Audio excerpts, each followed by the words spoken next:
ദൈവനാമത്തിന് മഹത്വമുണ്ടാകട്ടെ. വീണ്ടും ഒരു പ്രാവശ്യം കൂടെ നമുക്ക് ദൈവസന്നിധിയിൽ വചനത്തിന് മുമ്പാകെ ആയിരിക്കാനായിട്ട് കർത്താവ് തന്ന കൃപയ്ക്കായിട്ട് കർത്താവിനെ സ്തുതിക്കുന്നു. സ്ഥലം സഭയിൽ വിശ്വാസികളും ഇടയന്മാരും എങ്ങനെ ആയിരിക്കണം എന്നുള്ള വിഷയം കഴിഞ്ഞ ക്ലാസ്സുകളിൽ നാം പഠിച്ചു വരികയാണ്. തിമോഥെയോസിന്റെ ലേഖനം വളരെ പ്രായോഗികമായി സഭയിൽ ഒരു വിശ്വാസി അല്ലെങ്കിൽ വിശ്വാസികൾ, സഹോദരന്മാരും സഹോദരിമാരും യുവാക്കന്മാരും യുവതികളും കുഞ്ഞുങ്ങളും ഒക്കെ ഏത് നിലയിലായിരിക്കണം എന്നത് വ്യക്തമായിട്ട് വെളിപ്പെടുത്തുന്നു. നമ്മൾ ക്ലാസ്സുകൾ പഠിക്കുമ്പോൾ, തിമോഥെയോസിന്റെ ലേഖനം പഠിച്ച് മുമ്പോട്ട് വരുമ്പോൾ സഭാ ശുശ്രൂഷക്ക് വളരെ വലിയ പ്രാമുഖ്യം നൽകുന്നുണ്ട്. അവർക്ക് ഉത്തരവാദിത്വമുണ്ട്, സ്ഥാനമുണ്ട്, മഹത്വമുണ്ട്. അതോടൊപ്പം തന്നെ വളരെ കെയർഫുള്ളായിട്ട്, വളരെ ശ്രദ്ധയോടെ ജീവിക്കേണ്ട ഒരു കൂട്ടം ആളുകളാണ് സഭാ ശുശ്രൂഷകർ എന്നുള്ള വിഷയമാണ് നാം ഓർത്തു വരുന്നത്. ക്ലാസ്സുകൾ എടുക്കുമ്പോൾ മൂപ്പന്മാരെ കുറിച്ച് വളരെ ശക്തമായിട്ട് ഞാൻ സംസാരിക്കുന്നുണ്ട്. അത് സുവിശേഷകനായതുകൊണ്ടാണോ എന്ന് പലരും ചിന്തിക്കുന്നുണ്ട്.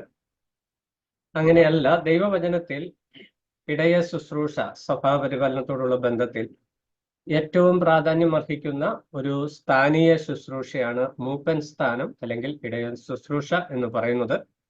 തിമോഥെയോസിന്റെ ലേഖനത്തിൽ അത് വളരെ വ്യക്തമായിട്ട് ദൈവത്തിന്റെ ആത്മാവ് നമുക്ക് വെളിപ്പെടുത്തി തരുന്നു. അപ്പോൾ ദൈവവചനം പഠിക്കുമ്പോഴും പഠിപ്പിക്കുമ്പോഴും ആ വിഷയത്തിന്റെ പ്രാധാന്യം നമ്മൾ ശരിയായി മനസ്സിലാക്കി പഠിച്ച് പോകുവാനായിട്ടാണ് അത്ര ഊന്നൽ കൊടുത്ത് നമ്മൾ ആ വിഷയം പഠിക്കുന്നത്. 4-ാം അധ്യായമാണ് കഴിഞ്ഞ ക്ലാസ്സിൽ നമ്മൾ ചിന്തിച്ചത്. 4-ാം അധ്യായം 14-ാം വാക്യത്തിൽ വരുമ്പോൾ, മൂപ്പന്മാരുടെ കൈവപ്പോടുകൂടെ പ്രവചനത്താൽ നിനക്ക് ലഭിച്ച നിന്നിലുള്ള കൃപാവരം ഉപേക്ഷയെ വിചാരിക്കരുത്. തിമോഥെയോസിന് പൗലോസ് നിർദ്ദേശം കൊടുക്കുമ്പോൾ മൂപ്പന്മാരുടെ കൈവപ്പോട് കിട്ടിയിരിക്കുന്ന കൃപാവരം, അപ്പൊ കൈവപ്പ് കൊണ്ട് കൃപാവരം ലഭിക്കുന്നു എന്നല്ല അതിന്റെ ആശയം. മൂപ്പന്മാരോട് കൈവപ്പോടുകൂടി നിന്നിൽ വ്യാപരിക്കുന്ന കൃപാവരം എന്ന് പറഞ്ഞാൽ തിമോഥെയോസിന് സ്ഥാനീയമായി നൽകപ്പെട്ട ആ പദവിയെക്കുറിച്ച് തിമോഥെയോസ് ബോധമുള്ളവനായിരിക്കണം. ആ ശുശ്രൂഷയുടെ അഭിവൃദ്ധി എല്ലാവർക്കും പ്രസിദ്ധമായി തീരേണ്ടതിന് നീ നിന്നെ തന്നെയും ഉപദേശത്തെയും കാത്തുകൊള്ളുക. അപ്പം നമുക്കറിയാം, തിമോഥെയോസിന്റെ ഈ ലേഖനം, 1-2 ലേഖനങ്ങൾ പൗലോസ് തിമോഥെയോസിന് പേഴ്സണലായിട്ട് എഴുതുന്ന കത്താണ്, ലേഖനമാണ്, എഴുത്താണ്. അത് ഇന്നത്തെ ശുശ്രൂഷകന്മാർക്കും ബാധകമായി ദൈവത്തിന്റെ പരിശുദ്ധാത്മാവ് തന്റെ ദാസൻ മുഖാന്തരം രേഖപ്പെടുത്തി തന്നു എന്നുള്ളതാണ് നാം മനസ്സിലാക്കേണ്ടതായ വിഷയം. അപ്പോൾ തിമോഥെയോസിന് കൊടുക്കുന്ന നിർദ്ദേശങ്ങൾ 21-ാം നൂറ്റാണ്ടിൽ ജീവിക്കുന്ന നമ്മോടുള്ള ബന്ധത്തിലും പ്രായോഗികമാണ്. പല കാര്യങ്ങളും ഔട്ട്ഡേറ്റഡ് ആകുന്നൊരു ചിന്ത പല വിശ്വാസികൾക്കുമുണ്ട്. പൗലോസിന്റെ പല അഭിപ്രായങ്ങൾ, പൗലോസ് അന്ന് പറഞ്ഞ അന്നത്തെ സംസ്കാരത്തിൽ അല്ലെ അന്നത്തെ പശ്ചാത്തലത്തിൽ പൗലോസ് പറഞ്ഞ വിഷയങ്ങൾ ഇന്ന് പ്രസക്തമല്ല എന്ന് പലരും ചിന്തിക്കുകയും പല ഉപദേഷ്ടാക്കന്മാരും അങ്ങനെ പഠിപ്പിക്കുകയും ചെയ്യുന്നുണ്ട്. അത് വചനവിരുദ്ധമാണ്. കാരണം കാലാതീതമായ ഒരു വേദപുസ്തകമാണ്. കാലങ്ങൾക്ക് അതീതമായി സ്വർഗത്തിൽ എന്നേക്ക് സ്ഥിരമായിരിക്കുന്ന ദൈവവചനം എന്ന് നമ്മൾ ഇതിനെക്കുറിച്ച് വായിക്കുന്നു. അപ്പോൾ ദൈവവചനത്തിന്റെ പ്രായോഗികത സംസ്കാരങ്ങൾക്കും കാലങ്ങൾക്കും അതീതമായി നിസ്തുല്യമായി സ്ഥായിയായി നിൽക്കുന്ന ഒരു കാര്യമാണ്. ആ ബോധ്യത്തോടെ വചനത്തെ കൈകാര്യം ചെയ്യുവാനായിട്ട് നമുക്ക് ആവശ്യമുണ്ട്. വചനത്തിന്റെ പ്രബോധനം അതെല്ലാ കാലത്തും ഒരേ പ്രാധാന്യമുള്ളതാണ്, പ്രത്യേകിച്ച് സഭാ പരിപാലനത്തോടുള്ള ബന്ധത്തിൽ. നമുക്കറിയാം, എഫെസ്യ ലേഖനം 4-11 വരുമ്പോൾ സഭയിൽ അപ്പോസ്തലന്മാര്, പ്രവാചകന്മാര്, പിന്നെ മൂന്നാമത് കാണുന്നത് സുവിശേഷകന്മാര്, പിന്നെ നമ്മൾ കാണുന്നത് മൂപ്പന്മാര് അല്ലെങ്കിൽ ഇടയന്മാര്, ഉപദേഷ്ടാക്കന്മാര്. ഇങ്ങനെയാണ് ഈ ലിസ്റ്റ് മുമ്പോട്ട് പോകുന്നത്. അപ്പോൾ സുവിശേഷകന്മാർക്കും മൂപ്പന്മാർക്കും ഉപദേഷ്ടാക്കന്മാർക്കും ഡീക്കന്മാർക്കും ഈ കാറ്റഗറി ആളുകൾ, അതായത് സഭാ ശുശ്രൂഷയിൽ വിവിധ പങ്കാളിത്തം വഹിക്കുന്ന ശുശ്രൂഷകർ, അവർക്ക് ഒരേ ക്വാളിഫിക്കേഷൻ, യോഗ്യതകളാണ് ദൈവത്തിന്റെ വചനം അനുശാസിക്കുന്നത്. ശുശ്രൂഷകന്മാർക്ക് മാത്രമല്ല, വിവിധ ശുശ്രൂഷകളിൽ ഏർപ്പെടുന്ന വിശ്വാസികൾക്കും ശുശ്രൂഷകളിൽ ഒന്നും ഏർപ്പെടാത്ത വിശ്വാസികൾക്കും എല്ലാം അടിസ്ഥാന യോഗ്യതകൾ ഒന്ന് തന്നെയാണ്. ശുശ്രൂഷകളിൽ നിൽക്കുന്നവർക്ക് കുറച്ച് എക്സ്ട്രാ ക്വാളിഫിക്കേഷൻസ് ദൈവവചനം അനുശാസിക്കുന്നു. 5-ാം അധ്യായത്തിലേക്ക് നമ്മൾ വരുമ്പോൾ 5-ാം അധ്യായത്തില് 3-4 കൂട്ടം ആളുകൾക്കുള്ള നിർദ്ദേശമാണ്. ആദ്യത്തെ 2 വാക്യങ്ങളിൽ മുതിർന്നവരും ഇളയവരും എങ്ങനെ ആയിരിക്കണം എന്ന് നമ്മൾ വായിക്കുന്നു. അതിന്റെ 3 തൊട്ട് 16 വരെയുള്ള വാക്യങ്ങളിൽ വിധവമാരോടുള്ള ബന്ധത്തിൽ എങ്ങനെയാണ് നിലപാടുകൾ എടുക്കേണ്ടത് എന്നുള്ള വിഷയം തിമോഥെയോസിന് ദൈവാത്മാവിൽ പൗലോസ് അപ്പോസ്തലൻ അറിയിക്കുന്നു. 17 മുതൽ 22 വരെ വാക്യങ്ങളിൽ മൂപ്പന്മാരുടെ തെറ്റുകളോടുള്ള ബന്ധത്തിൽ സഭയുടെ നിലപാട് എന്തായിരിക്കണം എന്ന വിഷയം പഠിപ്പിക്കുന്നു. 23 മുതൽ 25 വരെ തിമോഥെയോസിനുള്ള പേഴ്സണൽ ആയിട്ടുള്ള ചില നിർദ്ദേശങ്ങൾ. നമ്മളതിലേക്ക് വിശദമായിട്ട് കടന്നു പോകും. നമ്മൾ സഭാപരിപാലനം എന്നുള്ള ക്ലാസ് പഠിച്ചപ്പോൾ ഇതിലെ പ്രധാന വിഷയങ്ങളൊക്കെ ടച്ച് ചെയ്ത് പോയിട്ടുള്ളൂ. അതുകൊണ്ട് ഒത്തിരി വിശദീകരണത്തിന്റെ ആവശ്യമില്ല. എങ്കിലും ഈ പുസ്തകം നമ്മൾ പഠിച്ചു വരുമ്പോൾ മുമ്പോട്ട് അത് വിശദമായിട്ട് പഠിച്ചു പോകേണ്ടത് ആവശ്യമാണ്.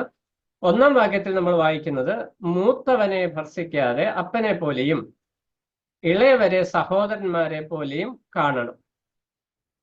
സഭയിൽ തിമോഥെയോസിനുള്ള നിർദ്ദേശമാണ് ഇതെന്നുള്ള വിഷയം നമ്മൾ ഓർക്കണം. തിമോഥെയോസിന്റെ ശുശ്രൂഷ സഭയെ പരിപാലിക്കുന്ന മൂപ്പന്മാരോട് ചേർന്ന് നിൽക്കുന്ന ഒരു ശുശ്രൂഷകനായിട്ടാണ് തിമോഥെയോസ് നിൽക്കുന്നത്. തിമോഥെയോസ് ഒരേ സമയം മൂപ്പനുമാണ് സുവിശേഷകനുമാണ്. അപ്പോസ്തലനായ പൗലോസിന്റെ അല്ലെങ്കിൽ മൂപ്പന്മാരുടെ കൈവപ്പോടുകൂടി അപ്പോസ്തലനായ പൗലോസിന്റെ ആ ഒരു നിയോഗത്തോടെ, ആ നിയോഗം എന്ന് പറയുന്നത് ദൈവാത്മാവിനാലുള്ള നിയോഗമാണ് എന്നുള്ള വിഷയം നമ്മൾ പ്രത്യേകം ഓർക്കണം. പൗലോസ് വെറുതെ എന്ന സഭയിലേക്ക് ഒരു കത്തൊക്കെ കൊടുത്തു വിടുന്നതല്ല.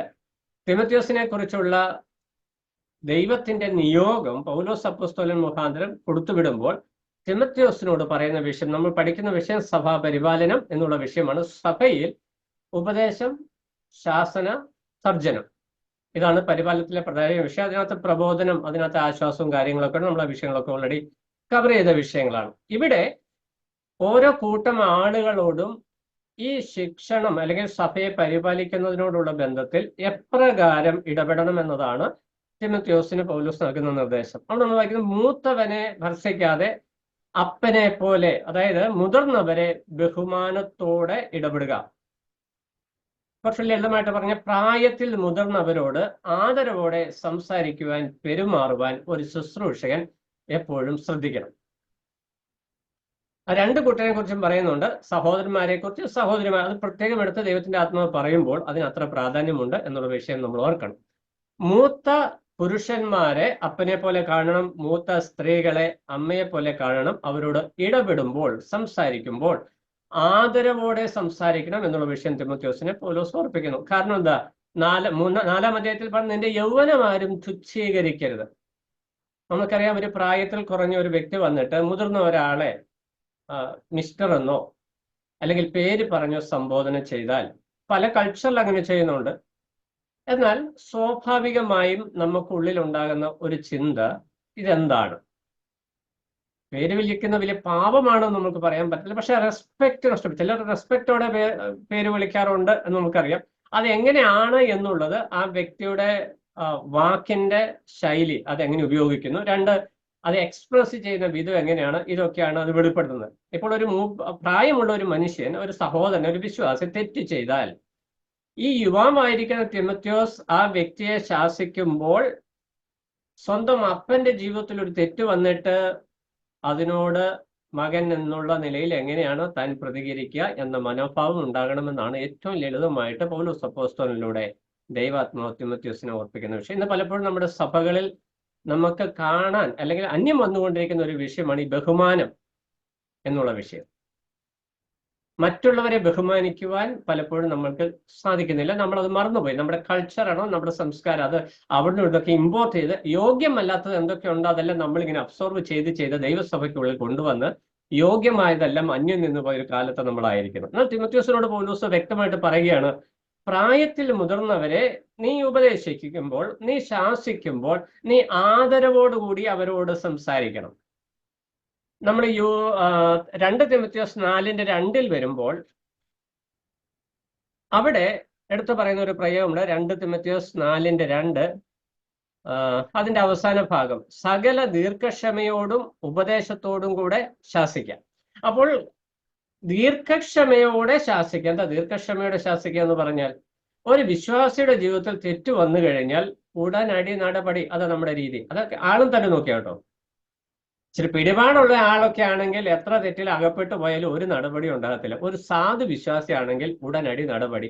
അത് സാധു സുവിശേഷകനായാലും സാധു ശുശ്രൂഷകനായാലും, ബന്ധുബലമില്ലാത്ത ആളുകളാണെങ്കിൽ, പണബലമില്ലാത്ത ആളുകളാണെങ്കിൽ, ജനസ്വാധീനമില്ലാത്ത ആളുകളാണെങ്കിൽ ഉടനടി നമുക്ക് നടപടിയാണ്.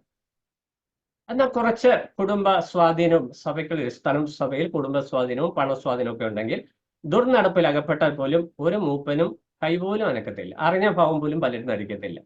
ഇതിന്റെ ഒക്കെ ഭവിഷ്യത്ത് സഭയ്ക്കുള്ളിലേക്ക് കടന്നു വരുമ്പോൾ ഇവിടെ ദൈവത്തിന്റെ പരിശുദ്ധാത്മാവ് പ്രത്യേകമായിട്ട് ഓർപ്പിക്കുന്ന ഒരു വിഷയം, നീ സഭയിൽ ശിക്ഷണ നടപടികൾ സ്വീകരിക്കുമ്പോൾ, അച്ചടക്ക നടപടികൾ സ്വീകരിക്കുമ്പോൾ, അച്ചടക്ക വിധേയമാകുന്ന നിലയിൽ കാര്യങ്ങൾ ക്രമപ്പെടുത്തുമ്പോൾ ചെയ്യേണ്ട ചില കാര്യങ്ങളുണ്ട്.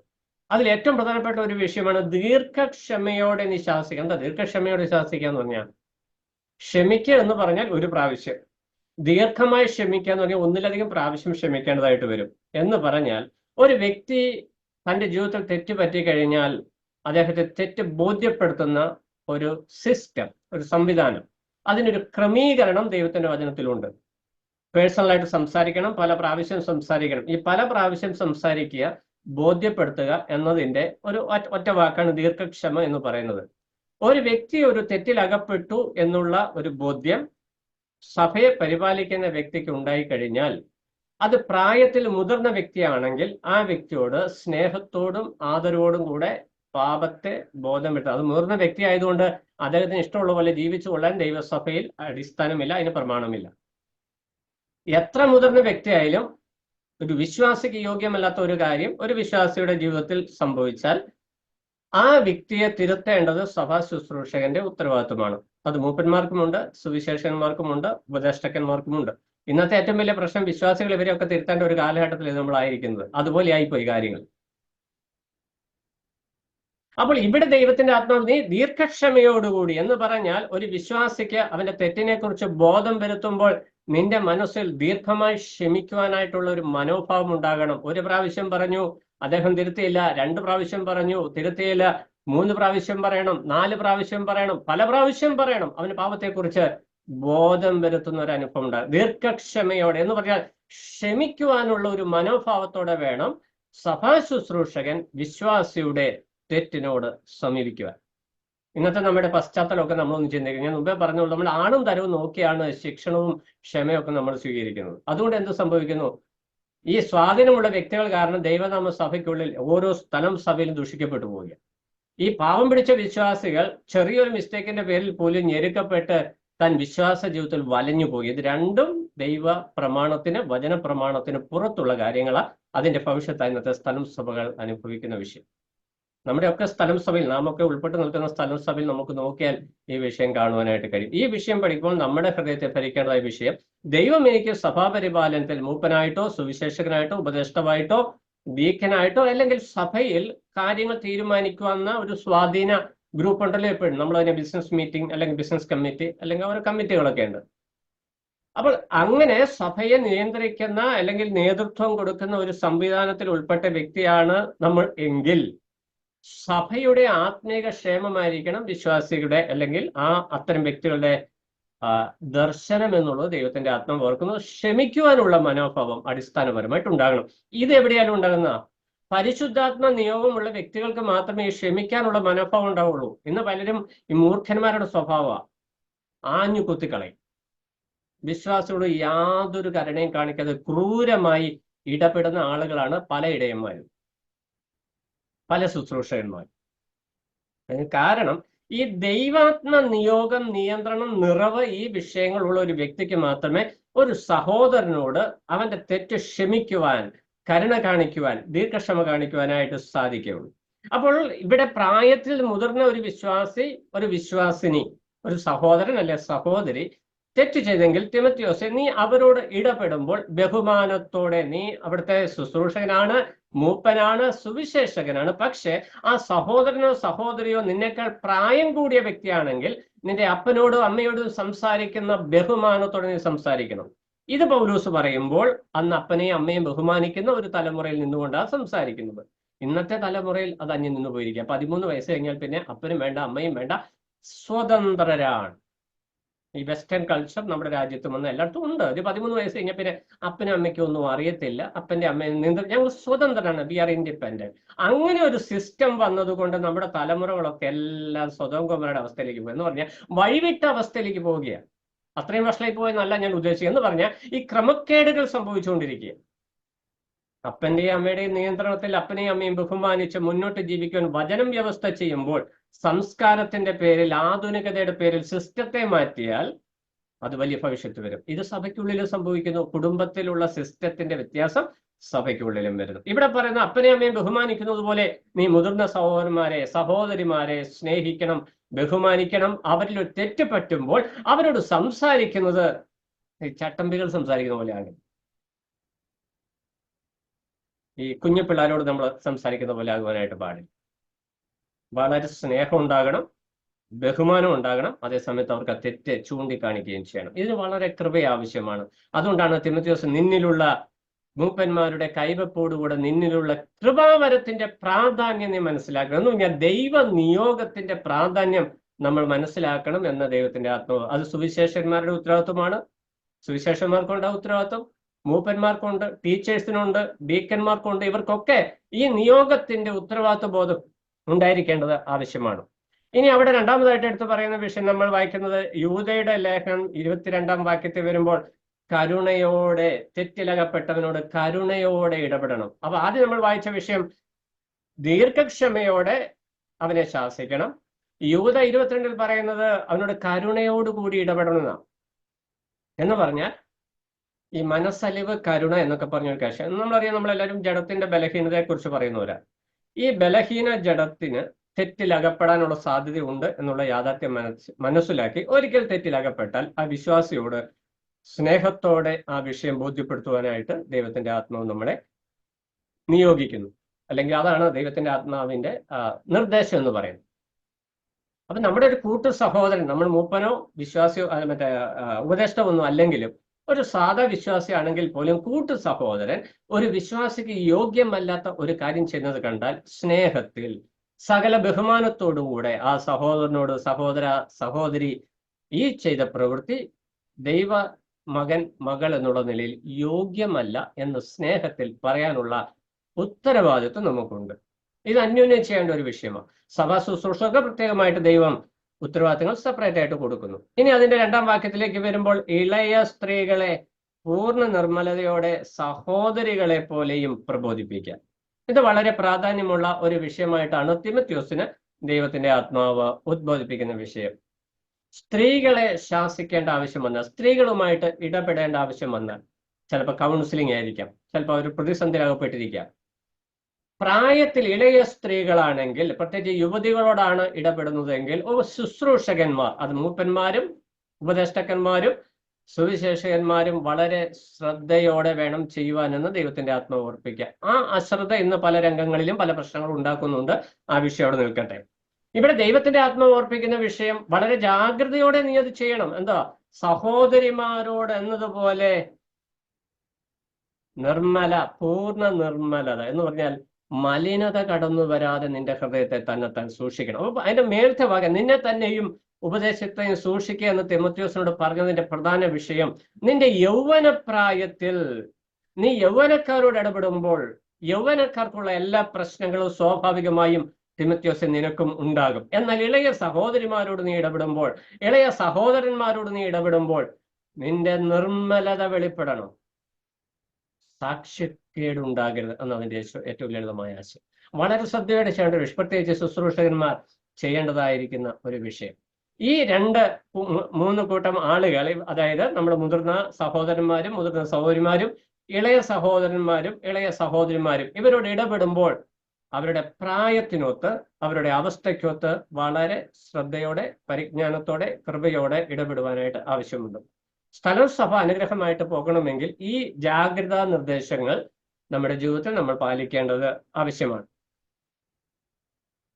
നമ്മൾ അതിന്റെ 4 മുതലുള്ള വാക്യങ്ങളിലേക്ക് വരുമ്പോൾ അടുത്ത ഒരു വിഷയമാണ്. അതിന്റെ 3 തൊട്ട് 16 വരെ ഉള്ള വാക്യങ്ങളിൽ ഒരു കൂട്ടം ആളുകളെ കുറിച്ച് അവർ പറയുന്നത്, പ്രത്യേകിച്ച് വളരെ പ്രാധാന്യം ആ കൂട്ടർക്ക് വചനത്തിൽ അല്ലെങ്കിൽ ആദിമകാല സഭയിൽ ഉണ്ടായിരുന്നു എന്ന് നമുക്ക് മനസ്സിലാക്കുവാനായിട്ട് കഴിയും.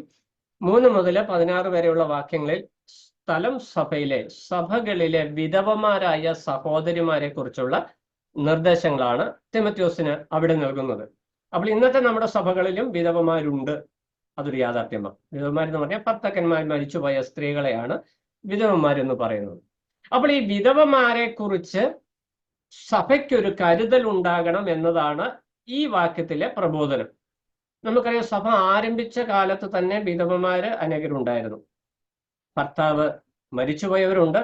വിശ്വാസത്തിൽ ഭാര്യമാർ വന്ന പേരിൽ ഉപേക്ഷിച്ചു പോയ ഭർത്താക്കന്മാർ നിമിത്തം വിധവമാരായി തീർന്ന ആളുകളും ഉണ്ട്.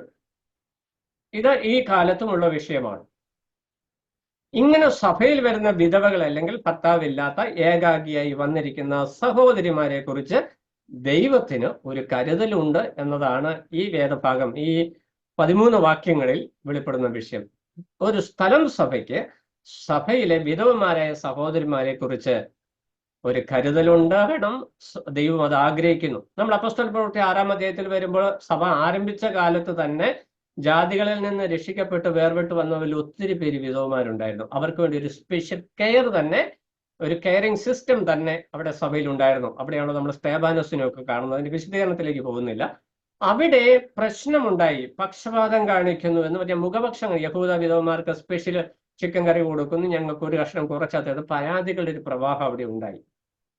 ഈ സ്ഥലം സഭയിലെ ഏത് ശുശ്രൂഷയും പരിശുദ്ധാത്മ നിറവിലും ദൈവകൃപയിലും ആശ്രയിച്ച് ചെയ്താൽ മാത്രമേ അത് തൃപ്തിയുള്ളതാകുകയുള്ളൂ, അല്ലെങ്കിൽ സാറ്റിസ്ഫൈങ് ആകുകയുള്ളൂ. അത് ചെയ്യുന്ന വ്യക്തിക്കും അത് അനുഭവിക്കുന്ന വ്യക്തിക്കും അത് തൃപ്തികരമാകണമെങ്കിൽ ആത്മനിറവിൽ ദൈവകൃപയിൽ അത് ചെയ്യേണ്ടത് ആവശ്യമാണ്. ഈ വിഷയത്തിൽ തിമോഥെയോസിന് കൊടുക്കുമ്പോൾ ഒരു സ്ഥലം സഭയിൽ വിധവമാരുണ്ടെങ്കിൽ അവരോട് എങ്ങനെ പെരുമാറണം, അവിടെ നമ്മൾ വായിക്കുന്ന 3-ാം വാക്യത്തിൽ സാക്ഷാൽ വിധവമാരായിരിക്കുന്ന വിധവമാരെ മാനിക്കുക. അപ്പോൾ സ്ഥലം സഭയിൽ മാന്യത അർഹിക്കുന്ന ഒരു കൂട്ടം സഹോദരിമാരാണ് വിധവമാർ. അവർക്കൊരു സ്പെഷ്യൽ കെയർ കൊടുക്കേണ്ടത് ആവശ്യമാണ് എന്ന് ദൈവത്തിന്റെ ആത്മാവ് ഓർപ്പിക്കുന്നു. അതിനകത്ത് 2 കൂട്ടം ആളുകളുണ്ട്. ഒന്ന്, വാസ്തവമായും വിധവമാരായവരും. വാസ്തവമായി വിധവമാർ എന്ന് പറഞ്ഞാൽ അവിടെ അതിന് തന്നെ എക്സ്പ്ലനേഷൻ അവിടെ തന്നെ പ്രത്യേകിച്ച് പറയുന്നുണ്ട്. അതിന് താഴോട്ട് വരുമ്പോൾ 9-ാം വാക്യത്തിൽ വരുമ്പോൾ ഈ സ്ഥലം സഭയിൽ ശുശ്രൂഷകളിലും ഈ വിധവമാർക്ക് ഒരു പങ്കാളിത്തം ദൈവത്തിന്റെ ആത്മാവ് കൊടുത്തിട്ടുണ്ട്. ഈ വിധവമാരെന്ന് പറയുന്ന വസ്തുത്തിൽ ആരാ? ഭർത്താവ് മരിച്ചുപോയവരെ വിധവമാരെന്ന് പറഞ്ഞു. പക്ഷേ വിശ്വാസികളായിരിക്കുന്ന വിധവമാർക്ക് ഒരു പ്രത്യേകത ഉള്ളതായിട്ട് നമുക്ക് വചനത്തെ കാണുവാനായിട്ട് കഴിയും. അത് പഴയ നിയമത്തിലുമുണ്ട്, പുതിയ നിയമത്തിലുമുണ്ട്. നമ്മൾ ലൂക്കോസിന്റെ സുവിശേഷം 2:37 വരുമ്പോൾ ഹന്നയെ കുറിച്ച് വായിക്കുന്നുണ്ട്. ഹന്ന ഒരു പ്രവാചകിയായിരുന്നു, വിധവയായിരുന്നു. അവൾ ദേവാലയം വിട്ടുപോകാതെ പ്രാർത്ഥിക്കുകയും ദേവാലയ ശുശ്രൂഷകളിൽ പങ്കാളിത്തം വഹിക്കുകയും ചെയ്തു. ദേവാലയ ശുശ്രൂഷ അവിടെ എന്ന് പറഞ്ഞാൽ യാഗം അർപ്പിച്ചൊന്നുമല്ല ഒരു ആശയം. അവർക്ക് അവരുടെ ശുശ്രൂഷകൾ അവിടെ ഉണ്ട്. അതുപോലെ തന്നെ സ്ഥലം സഭയിൽ വിധവമാരായിരിക്കുന്ന സഹോദരിമാർക്ക് ദൈവം ശുശ്രൂഷകൾ കൊടുത്തിട്ടുണ്ട് എന്നുള്ള വിഷയമാണ് ദൈവത്തിന്റെ ആത്മാവ് ഈ വേദഭാഗത്ത് ഈ 13 വാക്യങ്ങളിൽ ഓർപ്പിക്കുന്നത് എന്ന് മനസ്സിലാക്കുവാനായിട്ട് കഴിയും. 5-ാം വാക്യത്തിലേക്ക് വരുമ്പോൾ സാക്ഷാൽ വിധവയും ഏകാഗിയുമായവൾ ദൈവത്തിൽ ആശ്രയിച്ച് രാപ്പകൽ യാചനയിലും പ്രാർത്ഥനയിലും ഉറ്റിരിക്കുന്നു. ഇതാണ് ഞാൻ പറഞ്ഞ ഹന്ന എന്ന് പറയുന്ന പ്രവാചകയുടെ ആ ഒരു എക്സാമ്പിളിന്റെ വിശദീകരണമാണ് ഇവിടെ. ഹന്ന ദൈവസന്നയിൽ പ്രാർത്ഥിക്കുകയും ജാഗരിക്കുകയും ദേവാലയത്തോട് ചുറ്റിപ്പറ്റി അവളുടെ ജീവിതം അവൾ തികച്ചു എന്ന് കാണുവാനായിട്ട് കഴിയും. എന്ന് പറയാൻ നമ്മുടെ സഭാഹോട് വിട്ടുപോകരുതെന്നല്ല അതിന്റെ ആശയം. സ്ഥലം സഭയിൽ പ്രാർത്ഥനയിലും സഭയുടെ ആത്മീക അഭിവൃദ്ധിയിലും അവർക്ക് പ്രാർത്ഥനയിൽ ജാഗരിക്കുവാൻ വലിയൊരു പങ്കാളിത്തം ഉണ്ട് എന്നത് ദൈവത്തിന്റെ ആത്മാവിടെ ഓർപ്പിക്കുക. അപ്പൊ ഈ വിധവമാർ, സാക്ഷാൽ വിധവമാരായിരിക്കുന്ന ഇവർ ഭർത്താക്കന്മാർ മരിച്ചു പോയവരായിരിക്കാം, മക്കളില്ലായിരിക്കാം, മക്കൾ വലുതായി അവർ ദൂരദേശത്തായിരിക്കാം, പല നിലകളിലുള്ള അവസ്ഥകളുണ്ട്. ഇതൊക്കെ ഈ വേദഭാഗത്ത് ശ്രദ്ധിച്ചു വായിച്ച് നമുക്ക് കാണുവാനായിട്ട് കഴിയും. എന്നിട്ട് അവിടെ പറയുന്ന ഒരു വിഷയം, മക്കൾ, ഈ വിധവമാരുടെ മക്കൾ ഇവരെ നോക്കാൻ പ്രാപ്തിയുള്ളവരാണെങ്കിൽ സഭ അവർക്ക് വേണ്ടി കരുതേണ്ടതില്ല. ഏറ്റവും സിമ്പിളായിട്ട് ഞാൻ ആ വിഷയം പറഞ്ഞു പോയി, ഇത് മുഴുവൻ വായിക്കേണ്ട ആവശ്യമില്ല.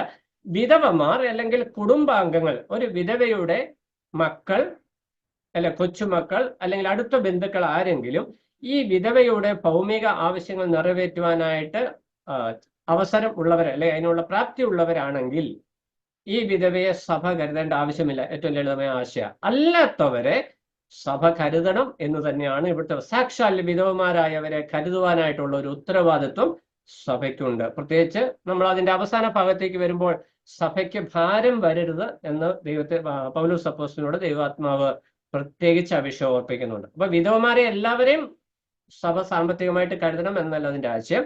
സാക്ഷാൽ വിധവമാരായി നിവൃത്തിയില്ലാതെ ഭർത്താവ് മരിച്ചു, അതുകൊണ്ട് ഉപജീവന മാർഗത്തിന് ഒരു ചാൻസ് ഇല്ലാതെ, അതിനുള്ള സാഹചര്യമില്ലാതെ 60 വയസ്സിന് മുകളിൽ പ്രായാധിക്യം മൂലം പ്രയാസപ്പെടുന്ന സഹോദരിമാരുണ്ടാകാം. അങ്ങനെയുള്ള വിധവമാരെ സഭ അവരുടെ ഭൗതിക ആവശ്യങ്ങളിൽ കരുതണം. അതിനൊരു പ്രത്യേക കരുതൽ ക്രമീകരണം തന്നെ ഉണ്ടാകണമെന്ന് ദൈവത്തിന്റെ ആത്മാവ് ഓർപ്പിക്കുന്നു. ഇനി അതിലേക്ക് നമ്മൾ വരുമ്പോൾ ഇളയ വിധവമാർ എന്ന് പറഞ്ഞാൽ വളരെ ചെറുപ്രായത്തിൽ ഭർത്താക്കന്മാർ മരിച്ചു പോയവരാണ് ഇളയ വിധവമാർ എന്ന് പറയുന്നത്. അവരെക്കുറിച്ച് പറയുന്ന വിഷയം അവർ വീണ്ടും വിവാഹം കഴിക്കുന്നതാണ് ഉചിതം എന്നാണ് പൗലോസ് അപ്പോസ്തലനോട് ദൈവാത്മാവ് ഓർപ്പിക്കുന്നത്. വിവാഹം കഴിക്കാതെ പാർക്കാൻ കൃപയുള്ളവർ പാർക്കുക, അല്ലാത്തവർ, അതിന്റെ 11ാം വാക്യത്തിലേക്ക് വരുമ്പോൾ, ഇളയ വിധവമാരെ ഒഴിക്കുക, അവർ ക്രിസ്തുവിന് വിരോധമായി പുളച്ച് മതിക്കുമ്പോൾ. ഈ മലയാളം വാക്കൊക്കെ അന്നത്തെ മലയാള ഭാഷയിൽ നിന്ന് എടുത്തു വരുമ്പോൾ അന്ന് ഉപയോഗിച്ചുകൊണ്ടിരിക്കുന്ന ഏറ്റവും കട്ടിയുള്ള വാക്കുകൾ തന്നെയാണ് ഉപയോഗിച്ചിരിക്കുന്നത്. വിവാഹം ചെയ്യുവാൻ ഇച്ഛിക്കുകയും ആദ്യ വിശ്വാസം തള്ളുകൽ ശിക്ഷാവിധി എന്ന് പറഞ്ഞ് ഇവര് വിശ്വാസം തിരിച്ചു പോയെന്നല്ല അതിന്റെ ആശയം. അവിടെ ഈ വിശ്വാസം എന്ന് പറയുന്നത് ഒരു ഭർത്താവിനോടുള്ള കമ്മിറ്റ്മെന്റ് കൊണ്ട്, ആ കമ്മിറ്റ്മെന്റിനെയാണ് ഈ വിശ്വാസം അവിടെ ഉദ്ദേശിക്കുന്നുള്ളൂ. എന്നാൽ ഇവർ ആ കമ്മിറ്റ്മെന്റ് ലംഘിക്കുവാൻ അവരുടെ പ്രായം എന്ന് പറഞ്ഞാൽ അവര് പുളച്ച് മതിക്കും എന്ന് പറഞ്ഞാൽ ഈ പുളപ്പും മതിപ്പും ഒക്കെ പ്രായത്തിന്റെ ഒരു പ്രശ്നമാണ്. അതാണ് യൗവനക്കാരായ വിധവമാരുടെ പ്രശ്നം. അതുകൊണ്ട് പറയുകയാണ്, അങ്ങനെയുള്ളവർ വീട് തോറും മിനക്കിട്ട് നടന്ന പല കാര്യങ്ങളിൽ ഇടപെട്ട് വായാടികളും പല കാര്യത്തിൽ ഇടപെടുന്നവരുമായി അരുതാത്തത് സംസാരിക്കും. എന്ന് പറഞ്ഞാൽ സഭയിലെ വിശ്വാസികളുടെ വീടുകൾ വേറെ പ്രത്യേകിച്ച് പണിയൊന്നും ഇല്ലാത്തത് കൊണ്ട് പ്രശ്നങ്ങൾ വലുതാക്കും. പലരും വിധവമാരല്ലെങ്കിൽ ഈ പണി ചെയ്യുന്നവരായിട്ട് സഭകളിലുണ്ട്. പല സഭകളിലെ പ്രശ്നങ്ങൾക്കൊരു കാരണം അതാണ്. പല കാര്യത്തിൽ ഇടപെട്ട് ആവശ്യമില്ലാത്ത വിവാദങ്ങൾ സൃഷ്ടിച്ച് പ്രശ്നങ്ങൾ വഷളാക്കി സഭയുടെ ആത്മീയ സന്തോഷം കെടുത്തുന്ന ചില ആളുകൾ. അവരെ കുറിച്ച് പറയുന്നത്, അവരൊക്കെ അങ്ങനെ സംഭവിക്കുക. എന്നാൽ ഈ വിധവമാര്, യുവതികളായവർ വിധവമാരായി കഴിയുമ്പോൾ അങ്ങനെ സംഭവിക്കാതിരിക്കാൻ അവർ വിവാഹം ചെയ്യുകയും, 14ാം വാക്യത്തിൽ വരുമ്പോൾ വിവാഹം ചെയ്യുകയും പുത്രസമ്പത്ത് ഉണ്ടാക്കുകയും ഭവനം രക്ഷിക്കുകയും വിരോധിക്ക് അപവാദത്തിന് അവസരമൊന്നും കൊടുക്കാതെയും വേണം എന്ന് ഞാൻ ഇച്ഛിക്കുന്നത്. പൗലോസ് ഇച്ഛിക്കുന്നതല്ല, ദൈവാത്മാവ് അവരോട് പറയുന്ന ഒരു നിർദ്ദേശം. യൗവനപ്രായത്തിൽ തന്നെത്താൻ നിയന്ത്രിക്കുവാനായിട്ട് കഴിയാത്ത സാഹചര്യം, കൃപയുള്ളവരുണ്ട്, അങ്ങനെയുള്ളവർ അങ്ങനെ വിവാഹം കഴിക്കാതെ വിധവമാരായി തന്നെ തുടരുന്നതിൽ തെറ്റൊന്നുമില്ല. പക്ഷെ അതിന് കൃപയില്ലെങ്കിൽ വിവാഹം ചെയ്ത് മക്കളെ വളർത്തി രക്ഷ പ്രാപിക്കുന്ന കുടുംബത്തിന് രക്ഷ ഉണ്ടെന്ന് ഞാൻ ഒരു കുടുംബ സംവിധാനം ക്രമീകരിച്ചു പോകുവാനായിട്ട് അവർ ശ്രദ്ധിക്കണമെന്ന ദൈവത്തിന്റെ ആത്മാവ് ഓർപ്പിക്കുന്നത്. ഇനി ഈ വിധവമാരിൽ സഭാ ശുശ്രൂഷ രംഗത്തുള്ള ചില വ്യക്തികളെയാണ് 9-10 വാക്യങ്ങളിൽ 10 വാക്യങ്ങളിൽ 9-10 വാക്യങ്ങളിൽ നമ്മൾ വായിക്കുന്നത്. സൽപ്രവൃത്തികളിൽ ശ്രുതിപ്പെട്ട് ഏക ഭർത്താവിന്റെ ഭാര്യയായിരുന്ന് 60 വയസ്സിന് താഴെയല്ലാത്ത വിധവ, മക്കളെ വളർത്തുകയോ അതിഥികളെ സൽക്കരിക്കുകയോ വിശുദ്ധന്മാരുടെ കാലുകളെ കഴുകുകയോ ഞെരുക്കമുള്ളവർക്ക് മുട്ടു തീർക്കുകയോ സർവ സൽപ്രവൃത്തിയും ചെയ്തു പോരുകയോ ചെയ്തുവെങ്കിൽ അവളെ തിരഞ്ഞെടുക്കാം. എന്തിനു വേണ്ടി തിരഞ്ഞെടുക്കാം? അവളെ തിരഞ്ഞെടുക്കാന്ന് ഇവിടെ പറഞ്ഞു. എന്തിനു വേണ്ടി തിരഞ്ഞെടുക്കാം? ഈ വിധവമാർക്ക് സഭയിലെ സഹോദരിമാരുടെ ഇടയിൽ ശുശ്രൂഷ ചെയ്യുവാനായിട്ട് സഭയ്ക്ക് ഉത്തരവാദിത്വം ഏൽപ്പിക്കുവാനായിട്ട് ദൈവം കാണിച്ചു കൊടുത്ത ഒരു കൂട്ടരാണിത്. 60 വയസ്സിന് മേൽ പ്രായമുള്ള സീനിയർ ആയിട്ടുള്ള സഹോദരിമാർ, വിധവമാരെ അവരെന്തൊക്കെ ചെയ്യുന്നുണ്ടെങ്കിൽ, അവർ മക്കളെ വളർത്തി, അതായത് യോഗ്യമായ നിലയിൽ മക്കളെ വളർത്തുന്നവരാണെങ്കിൽ, അതിഥി സൽക്കാരം ചെയ്യുന്നവരാണെങ്കിൽ, വിശുദ്ധന്മാരുടെ, അത് അന്നത്തെ കൾച്ചറിൽ പറയാം, വിശുദ്ധന്മാരുടെ കാല് കഴുകുക. ഇന്നത്തെ ഭാഷയിൽ പറഞ്ഞ അതിഥി സൽക്കാരം എന്ന് നമുക്ക് വേണമെങ്കിൽ ഏറ്റവും ലളിതമായിട്ട് അതിനുമേലുള്ള അതിഥി സൽക്കാരം പറയുന്നുണ്ട്. എന്ന് പറഞ്ഞാൽ മറ്റുള്ളവരെ ശുശ്രൂഷിക്കുന്നതിൽ ആ ഒരു സമർപ്പണമുള്ള സഹോദരിമാരെ കണ്ടെത്തിയാൽ സഭയിലെ വിധവമാരുടെ കാര്യങ്ങൾ അവരെ ഫലമേൽപ്പിക്കുവാനായിട്ട് സഭയ്ക്ക് കഴിയും. അത് സഭാഭരണമല്ല, സഭയിലെ ശുശ്രൂഷകളുടെ ഒരു പങ്കാളിത്തമാണ്. അങ്ങനെയുള്ള ഒരു ശുശ്രൂഷ വിധവമാർക്ക് ദൈവം സഭയിൽ കൊടുത്തിട്ടുണ്ട് എന്നുള്ള വിഷയവും ദൈവത്തിന്റെ ആത്മാവ് ഓർപ്പിക്കുന്നു. അപ്പോൾ യുവാക്കന്മാർക്ക് ഉത്തരവാദിത്വമുണ്ട്, യുവതികൾക്ക് ഉത്തരവാദിത്വമുണ്ട്, കുടുംബങ്ങൾക്ക് ഉത്തരവാദിത്വമുണ്ട്, ശുശ്രൂഷകന്മാർക്ക് ഉത്തരവാദിത്വമുണ്ട്, വിധവമാർക്ക് ഉത്തരവാദിത്വമുണ്ട്, ശുശ്രൂഷകളിൽ പങ്കാളിത്തമുണ്ട് എന്നുള്ള വിഷയം ദൈവത്തിന് എത്ര ഭംഗിയായിട്ടാണ് ദൈവം ഈ സ്ഥലം സഭയുടെ ക്രമീകരണം വെച്ചിരിക്കുന്നത് നമുക്ക് മനസ്സിലാക്കുവാനായിട്ട് കഴിയും. വളരെ സൂക്ഷ്മതയോടെ കൈകാര്യം ചെയ്ത ഒരു കുപ്പിച്ചില്ല് അല്ലെങ്കിൽ ചില്ലുപാത്രം പോലെ നമ്മൾ കൈകാര്യം ചെയ്ത് കഴിഞ്ഞാൽ ഏറ്റവും മനോഹാരിതയുള്ള ഒരു എന്താ പറയുക, നമുക്ക് സ്വർഗീയാനുഭവം എന്ന് പറയാം. ഇപ്പോഴല്ല, ഒരു 10-30 വർഷം മുമ്പ് നമ്മുടെയൊക്കെ ഒരു സ്ഥലം സഭ അന്തരീക്ഷം നമ്മൾ പരിശോധിച്ചാൽ, എല്ലാ സഭകളുമല്ല, പ്രത്യേകിച്ച് ആ കാലങ്ങളിൽ പുതുതായിട്ട് രൂപപ്പെട്ട സഭകളെ നമ്മൾ ചിന്തിച്ചാൽ നമുക്കറിയാം, അവിടെ വിശ്വാസികൾ പലരും വിശ്വാസത്തിൽ വന്നത് ഈ വിശ്വാസികളുടെ ആത്മീക കൂട്ടായ്മയും സന്തോഷവും അവർ തമ്മിലുള്ള ഐക്യതയും സ്നേഹവും അവരുടെ ജീവിത മാതൃകയും കണ്ടാണ് പലരും വിശ്വാസത്തിലേക്ക് വന്നത്. അങ്ങനെ ആ ജീവിത സാക്ഷി മുഖാന്തരം വിശ്വാസത്തിൽ വന്ന പലരും ആ കാലങ്ങളിലും. ഇന്നത്തെ പ്രശ്നം എന്താ? സാക്ഷ്യക്കേട്, സാക്ഷ്യമില്ലായ്മ. അതാണ് ഇന്ന് അലങ്കാരമായി നാം പലരും കൊണ്ടുവരുന്നത്. നമ്മുടെ നമ്മൾ ആ വിശ്വാസ സമൂഹത്തെ മൊത്തത്തിനൊന്ന് അനലൈസ് ചെയ്യുമ്പോൾ പ്രൊജക്റ്റ് ചെയ്ത് നിൽക്കുന്ന വിഷയം സാക്ഷ്യമില്ലായ്മ എന്ന് പറഞ്ഞാൽ, നമ്മൾ സുവിശേഷവുമായിട്ട് ഒരു ദേശത്ത് ചെല്ലുമ്പോൾ അവിടെയുള്ള വിശ്വാസികളുടെ ജീവിത നിമിത്തം അവിടെ സുവിശേഷം പറയാൻ പറ്റാത്ത ഒരവസ്ഥയിലേക്ക് കാര്യങ്ങൾ മാറിയിട്ടുള്ളത് കൊണ്ട് ഇന്ന് ജീവിതം കണ്ട് ആർക്കും മുന്നോട്ട് വരുവാനായിട്ട് കഴിയുന്നില്ല. അതിന് കാരണം ഈ തിമോഥെയോസിന്റെ ലേഖനം ഒരു വട്ടമെങ്കിലും ശ്രദ്ധിച്ചൊന്ന് വായിച്ചിരുന്നെങ്കിൽ നമ്മുടെയൊക്കെ ജീവിതം ഒന്ന് ക്രമപ്പെടുമായിരുന്നു എന്നുള്ളത് നമ്മൾ പലപ്പോഴും ഒഴിവാക്കിയത്. മൂപ്പന്മാർക്കുള്ള ലേഖനമാണ്, മൂപ്പന്മാർ വായിക്കേണ്ട വിഷയം എന്ന് പറഞ്ഞെങ്കിൽ, ഉപദേഷ്ടാക്കന്മാർ വായിക്കേണ്ട വിഷയം എന്നങ്ങ് പറഞ്ഞങ്ങ് തള്ളി മാറ്റി അവരാണെങ്കിൽ ഇത് വായിക്കുന്നില്ല. അതിന്റെ പരാജയം നമ്മൾ അനുഭവിക്കുന്നു. ഇനി നമ്മൾ അതിന്റെ 17 വാക്യങ്ങളിലേക്ക് വരുമ്പോൾ വളരെ ശ്രദ്ധേയമായിരിക്കുന്ന ഒരു വിഷയം, സ്വഭാവപരിപാലനം എന്നുള്ള വിഷയത്തിൽ നമ്മൾ ഈ വിഷയം ഒന്ന് ശ്രദ്ധിച്ചതാണ്. എങ്കിൽ ഈ വിഷയം ഇവിടെയും ഒന്ന് പറഞ്ഞ് മുന്നോട്ട് പോകുവാനായിട്ട് ആഗ്രഹിക്കുന്നു. അവിടെ 17 വാക്യത്തിലേക്ക് വരുമ്പോൾ, അപ്പോൾ നമ്മൾ 16 വരെയുള്ള വാക്യങ്ങളിൽ കണ്ടത് ഒന്ന് സമ്മറൈസ് ചെയ്ത് പറയുകയാണെങ്കിൽ, പ്രായത്തിൽ മുതിർന്നവരെ ശുശ്രൂഷകന്മാർ ബഹുമാനിക്കുകയും സ്നേഹിക്കുകയും ആദരവോടുകൂടി അവരിലെ കുറവുകളെ ചൂണ്ടിക്കാണിക്കുകയും ശാസിക്കുകയും ചെയ്യണം എന്നതാണ് പ്രമാണം. ഒരു വിശ്വാസിയോട് അവൻ ചെയ്ത തെറ്റിനെ ചൂണ്ടിക്കാണിക്കുമ്പോൾ തീവ്രവാദികൾ ജനങ്ങളോട് ഇടപെടുന്നത് പോലെ ദൈവസഭയിൽ ഇടപെടരുത് എന്നാണ് അവന്റെ ആശയം. വളരെ കൃപയോടെ, സൗമ്യതയോടെ, സ്നേഹത്തോടെ, എന്നാൽ അതേസമയം ആ വ്യക്തി ചെയ്ത തെറ്റിന്റെ ഗൗരവം ബോധ്യപ്പെടുത്തിക്കൊണ്ട് വേണം ഈ തെറ്റ് ബോധ്യപ്പെടുത്തുവാനും ശാസിക്കുവാനും. അതിൽ പ്രായത്തിൽ മുതിർന്നവരെ ബഹുമാനത്തോടെ ഇടപെടുവാനായിട്ട് കഴിയണം. ഇളയവരെ സ്നേഹത്തോടെയും സഹോദരിമാരോടാണെങ്കിൽ നിർമ്മലതയോടെയും ഇടപെടുവാനായിട്ട് ഇടയാകണം. തിമോഥെയോസ് ഒരു അൺമാരീഡ് മനുഷ്യനെയാണ്. അപ്പൊ തിമോഥെയോസിനോട് പൗലോസ് പറയുന്നത്, തിമോഥെയോസ് നീ പ്രത്യേകം സൂക്ഷിച്ചോണം, ഇളയവരോട് സംസാരിക്കുമ്പോൾ നിന്റെ നിർമ്മലതയ്ക്ക് കോട്ടം വരരുത്. വിവാഹം കഴിഞ്ഞവരായാലും നിർമ്മലതയ്ക്ക് കോട്ടം വരാത്ത നിലയിൽ വേണം സഹോദരിമാരോട് ഇടപെടുവാൻ എന്ന് ദൈവത്തിന്റെ ആത്മാവ് ഓർപ്പിക്കുന്നു. വിധവമാരുടെ കാര്യം വരുമ്പോൾ അവർക്ക് ദൈവം സഭയിൽ ഒരു വിധവമാരിൽ സീനിയർ ആയിട്ടുള്ള സഹോദരിമാർക്ക് മറ്റ് വിധവമാരുടെ കാര്യങ്ങൾ ക്രമപ്പെടുത്തുവാനായിട്ട് ഒരു സംവിധാനം സഭയായിട്ട് അവർക്കൊരു സൽപ്രവൃത്തികളായിട്ടും കരുതലായിട്ടും സ്നേഹമായിട്ടും അതിഥി സൽക്കാരമായിട്ടും വിശ്വാസികളുടെ അതായത് വിധവമാരുടെ മുട്ട് തീർക്കുക എന്ന് പറഞ്ഞാൽ അവരുടെ പ്രയാസം, സാമ്പത്തിക പ്രതിസന്ധി ആയിരിക്കാം, രോഗത്തിലുള്ള പ്രതിസന്ധി ആയിരിക്കാം, ഒറ്റപ്പെടലിന്റെ ഞെരുക്കമായിരിക്കാം, ഇതിലൊക്കെ ഒരു ആശ്വാസമായി നിൽക്കുവാനായിട്ട് ഈ സീനിയർ സഹോദരിമാരെ ചുമതല ഏൽപ്പിക്കുവാനായിട്ട് തിമോഥെയോസിനെ പൗലോസ് ദൈവാത്മാവ് ഓർപ്പിക്കുന്നു. അപ്പോൾ സഭയിലെ യുവതികളായിരിക്കുന്ന സഹോദരിമാരെ അവരുടെ കാര്യങ്ങൾ നോക്കുവാനായിട്ട് സുവിശേഷനായിരിക്കുന്ന മൂപ്പനായിരിക്കുന്ന സഹോദരന്മാർ പോകുന്നതിലും ഉത്തമം സഭയിലെ സീനിയർ ആയിട്ടുള്ള ആത്മീക പക്വതയും പരിജ്ഞാനവും മാതൃകാ ജീവിതവുമുള്ള സഹോദരിമാരെ ആ ദൗത്യം ഏൽപ്പിച്ച് അവർക്ക് വേണ്ട ആലോചന കൊടുത്ത് വിഷയങ്ങളുടെ ഗൗരവം പറഞ്ഞ് മനസ്സിലാക്കി അവരെ വിടുന്നതാണ് ഏറ്റവും ശ്രേഷ്ഠമായിരിക്കുന്ന കാര്യം എന്ന് ദൈവത്തിന്റെ ആത്മാവ് ഓർപ്പിക്കുന്നു. ഇനി 17 മുതലുള്ള വാക്യങ്ങളിലേക്ക് വരുമ്പോൾ, നന്നായി ഭരിക്കുന്ന മൂപ്പന്മാരെ നമ്മൾ എങ്ങനെ സപ്പോർട്ട് ചെയ്യണം. ഈ മൂപ്പന്മാരെ 3-ാം അധ്യായത്തിലൊക്കെ വരുമ്പോൾ മൂപ്പന്മാരുടെ ഗൗരവം, ഞാനും ക്ലാസ് എടുത്തപ്പോൾ സനീശ്വരൻ മൂപ്പന്മാരെ കുറിച്ച് ഇങ്ങനെ ആവർത്തിച്ച് പറയുന്നത് പലർക്കും ഒരു ടെൻഷൻ ഉണ്ടായിട്ടുണ്ട്. സനീശ്വരൻ മൂപ്പന്മാരോട് വല്ല പ്രശ്നമുണ്ട്? എനിക്ക് മൂപ്പന്മാരോട് പ്രശ്നമൊന്നുമില്ല. ഞാൻ മൂപ്പന്മാരെ വളരെ ബഹുമാനിക്കുകയും സ്നേഹിക്കുകയും ആദരിക്കുകയും ചെയ്യുന്ന വ്യക്തിയാണ്. എന്നാൽ ചില മൂപ്പന്മാരുടെ ചെയ്തികളോട് എനിക്ക് വിയോജിപ്പുണ്ട്. അത് വചനവിരുദ്ധമായതുകൊണ്ടാണ് വിയോജിപ്പ്, അല്ലാതെ വ്യക്തിപരമല്ല.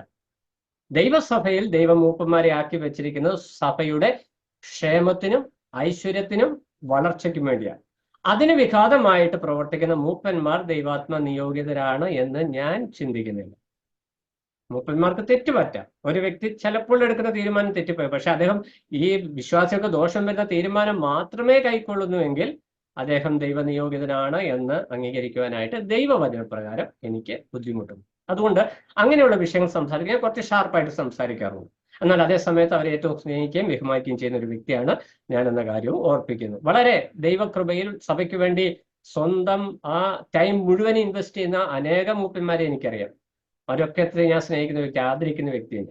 അപ്പോൾ ഇവിടെ 17 വാക്യത്തിൽ പറയുക, നന്നായി ഭരിക്കുന്ന മൂപ്പന്മാരെ പ്രത്യേകം, നന്നായി ഭരിക്കുന്ന മൂപ്പന്മാർ. നമ്മൾ 3-ാം അധ്യായത്തിൽ വായിച്ചപ്പോൾ അധ്യക്ഷൻ എന്ന് വായിച്ചു. അപ്പോൾ മൂപ്പന്മാർ സഭയെ ഭരിക്കുവാനായിട്ട് ദൈവാത്മാവിൽ, ഭരണം എന്ന് പറഞ്ഞാൽ ഏകാധിപതികളുടെ ഭരണമല്ല ദൈവസഭയിൽ. അത് നമ്മൾ ഓർക്കണം. ഇന്ന് പല മൂപ്പന്മാരും ഏകാധിപതികളാണ്. ഒന്നിലധികം മൂപ്പന്മാരുണ്ടെങ്കിൽ ഒന്നിലധികം ഏകാധിപതികളായിട്ടാണ് സഭയെ അവർ ഭരിക്കുന്നത്. അതുകൊണ്ട് സഭയിലെ വിശ്വാസികൾ ഇവരെ പേടിച്ച് കീഴ്പ്പെട്ട് വിധേയപ്പെട്ട് ജീവിച്ചു പോവുകയാണ്. ഈ കിങ് ജോങ് എന്നൊക്കെ പറയുന്ന ഏകാധിപതികളുണ്ട് ലോകത്തിൽ. അവർക്ക് ഇഷ്ടപ്പെട്ടില്ല, അവർ അതിന്റെ ഷൂട്ട് ടൈപ്സ് ആയിട്ടാണ് ഒറ്റ വെടിക്ക് അതിനെ കൊന്നുകളയും. അത് സ്വന്തം അപ്പനായാലും കൊള്ളാം, അമ്മയായാലും കൊള്ളാം, സഹോദരനായാലും കൊള്ളാം.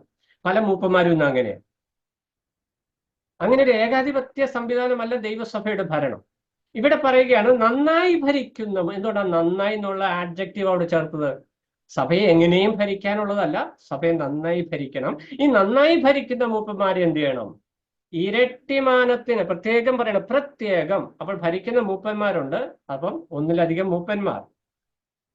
സഭയെ ഭരിക്കുന്ന മൂപ്പന് എന്നുള്ള വാക്ക്, ഏക മൂപ്പൻ സംവിധാനം സ്ഥലം സഭയിൽ ദൈവത്തിന്റെ ക്രമീകരണമല്ല. ഒന്നിലധികം മൂപ്പന്മാരെ ദൈവം സഭയിൽ എഴുന്നേൽപ്പിക്കും. അവരെ അംഗീകരിക്കുക, അവരെ ശുശ്രൂഷയെ ആദരിക്കുക, അവരെ ശുശ്രൂഷ അംഗീകരിക്കുക എന്നുള്ളത് സ്ഥലം സഭയുടെ ഉത്തരവാദിത്തമാണ്. അങ്ങനെയുള്ള മൂപ്പന്മാരെ പ്രത്യേകം, ഈ മൂപ്പന്മാരിൽ ചിലർ വചനത്തിലും ഉപദേശത്തിലും അധ്വാനിക്കുന്നവരാണ്, കഠിനാധ്വാനം ചെയ്യുന്നവരാണ്. ഇവർ ഉപദേഷ്ടാക്കന്മാർ കൂടിയായിരിക്കാം. അതായത് ഈ മൂപ്പന്മാർ സഭയിൽ മൂപ്പന്മാരയക്കുന്ന വ്യക്തികൾ സഭയുടെ ഉപദേഷ്ടാവ് കൂടിയായിരിക്കാം. എന്ന് പറഞ്ഞാൽ സഭയെ ഉപദേശം പഠിപ്പിക്കുകയും വചനം പഠിപ്പിക്കുകയും ചെയ്യുന്നതിൽ പ്രാവീണ്യവും പ്രാഗൽഭ്യവുമുള്ള വ്യക്തികളായിരിക്കാം. അങ്ങനെയുള്ള വ്യക്തികളെ നിങ്ങൾ എന്ത് ചെയ്യണം? ഇരട്ടി മാനത്തിന് മാനിച്ചു കൊള്ളണം. മാനിക്കുക എന്ന് പറഞ്ഞാൽ കാണുമ്പോൾ മുട്ടുകുത്തി നിൽക്കണം, കൈകൂപ്പണം എന്നല്ല അതിന്റെ ആശയം. അതിന്റെ ആശയം അവരുടെ ശുശ്രൂഷ നിമിത്തം, അവർ ദൈവത്തിന് വേണ്ടി ചെയ്യുന്ന വേല നിമിത്തം അവരോട് നമുക്ക് സ്നേഹത്തിൽ അധിഷ്ഠിതമായ ബഹുമാനം ഉണ്ടാകണം. അവരൊരു കാര്യം പറഞ്ഞാൽ അത് കേൾക്കുവാനായിട്ടുള്ള ഒരു വിധേയത്വ മനോഭാവം ഉണ്ടാകണം. ഇന്നില്ല, ഇന്നതില്ല. അതിന് കാരണം എന്താ? കുടുംബത്തിൽ അതില്ല. അപ്പന്മാര് പറയുന്ന മക്കളെ കേൾക്കും, പിന്നെ മൂപ്പന്മാര് പറഞ്ഞ മക്കൾ കേൾക്കൂ, നമ്മൾ കേൾക്കൂ. നമ്മൾ മൂപ്പന്മാര് പറഞ്ഞ് കേൾക്കാതെ വളരുന്നത് നമ്മളെ കണ്ട് നമ്മുടെ മക്കൾ നമ്മളെ കേൾക്കൂ. ഇല്ല, ഇതൊക്കെ റിലേറ്റീവാണ്, പരസ്പരം ബന്ധിക്കപ്പെട്ടിരിക്കുന്ന ഒരു വിഷയമാണ്. മൂപ്പൻ ഒന്ന് പറഞ്ഞാൽ 4 തിരിച്ചതിനെതിരെ പറഞ്ഞാൽ ഞാൻ അവിടെ ഉണ്ടെന്ന് 4 പേരെ അറിയുന്ന നമ്മുടെയൊക്കെ ചിന്ത അറിയും. പക്ഷെ അതിന്റെ ഡീറ്റെയിൽസ് താഴോട്ട് വരുന്നത്. അപ്പോൾ ദൈവസഭയെ പരിപാലിക്കുന്ന ശുശ്രൂഷകന്മാരെ മാനിക്കുവാൻ, ഇരട്ടിയായി മാനിക്കുവാൻ വിശ്വാസിക്ക് ഉത്തരവാദിത്വമുണ്ട്. ഈ ഇരട്ടിമാനം എന്ന് പറയുന്നത് എന്താ? അടുത്ത വാക്യം 18-ാം വാക്യത്തിൽ വരുമ്പോൾ, മെതിക്കുന്ന കാളയ്ക്ക് മുഖക്കൊട്ട കെട്ടരുത് എന്ന് തിരുവെഴുത്ത് പറയുന്നു. വേലക്കാരൻ തന്റെ കൂലിക്ക് യോഗ്യനല്ലോ. വേല ചെയ്യുന്നവൻ കൂലിക്ക് അർഹനാണ്, ഡബിൾ കൂലി കൊടുക്കണം. അതാണ് അതിന്റെ ആശയം. ഇന്ന് നമ്മുടെ സഭകളിലൊക്കെ റിട്ടയർഡ് ആയിട്ടുള്ള ആളുകളാണ് മൂപ്പന്മാർ. പല ജോലികളിലോ അല്ലെങ്കിൽ financially well to do settled ആയിട്ടുള്ള ആളുകളാണ് പല സഭയിലും മൂപ്പന്മാർ. എന്നാൽ അല്ലാത്തവരും ഉണ്ട്.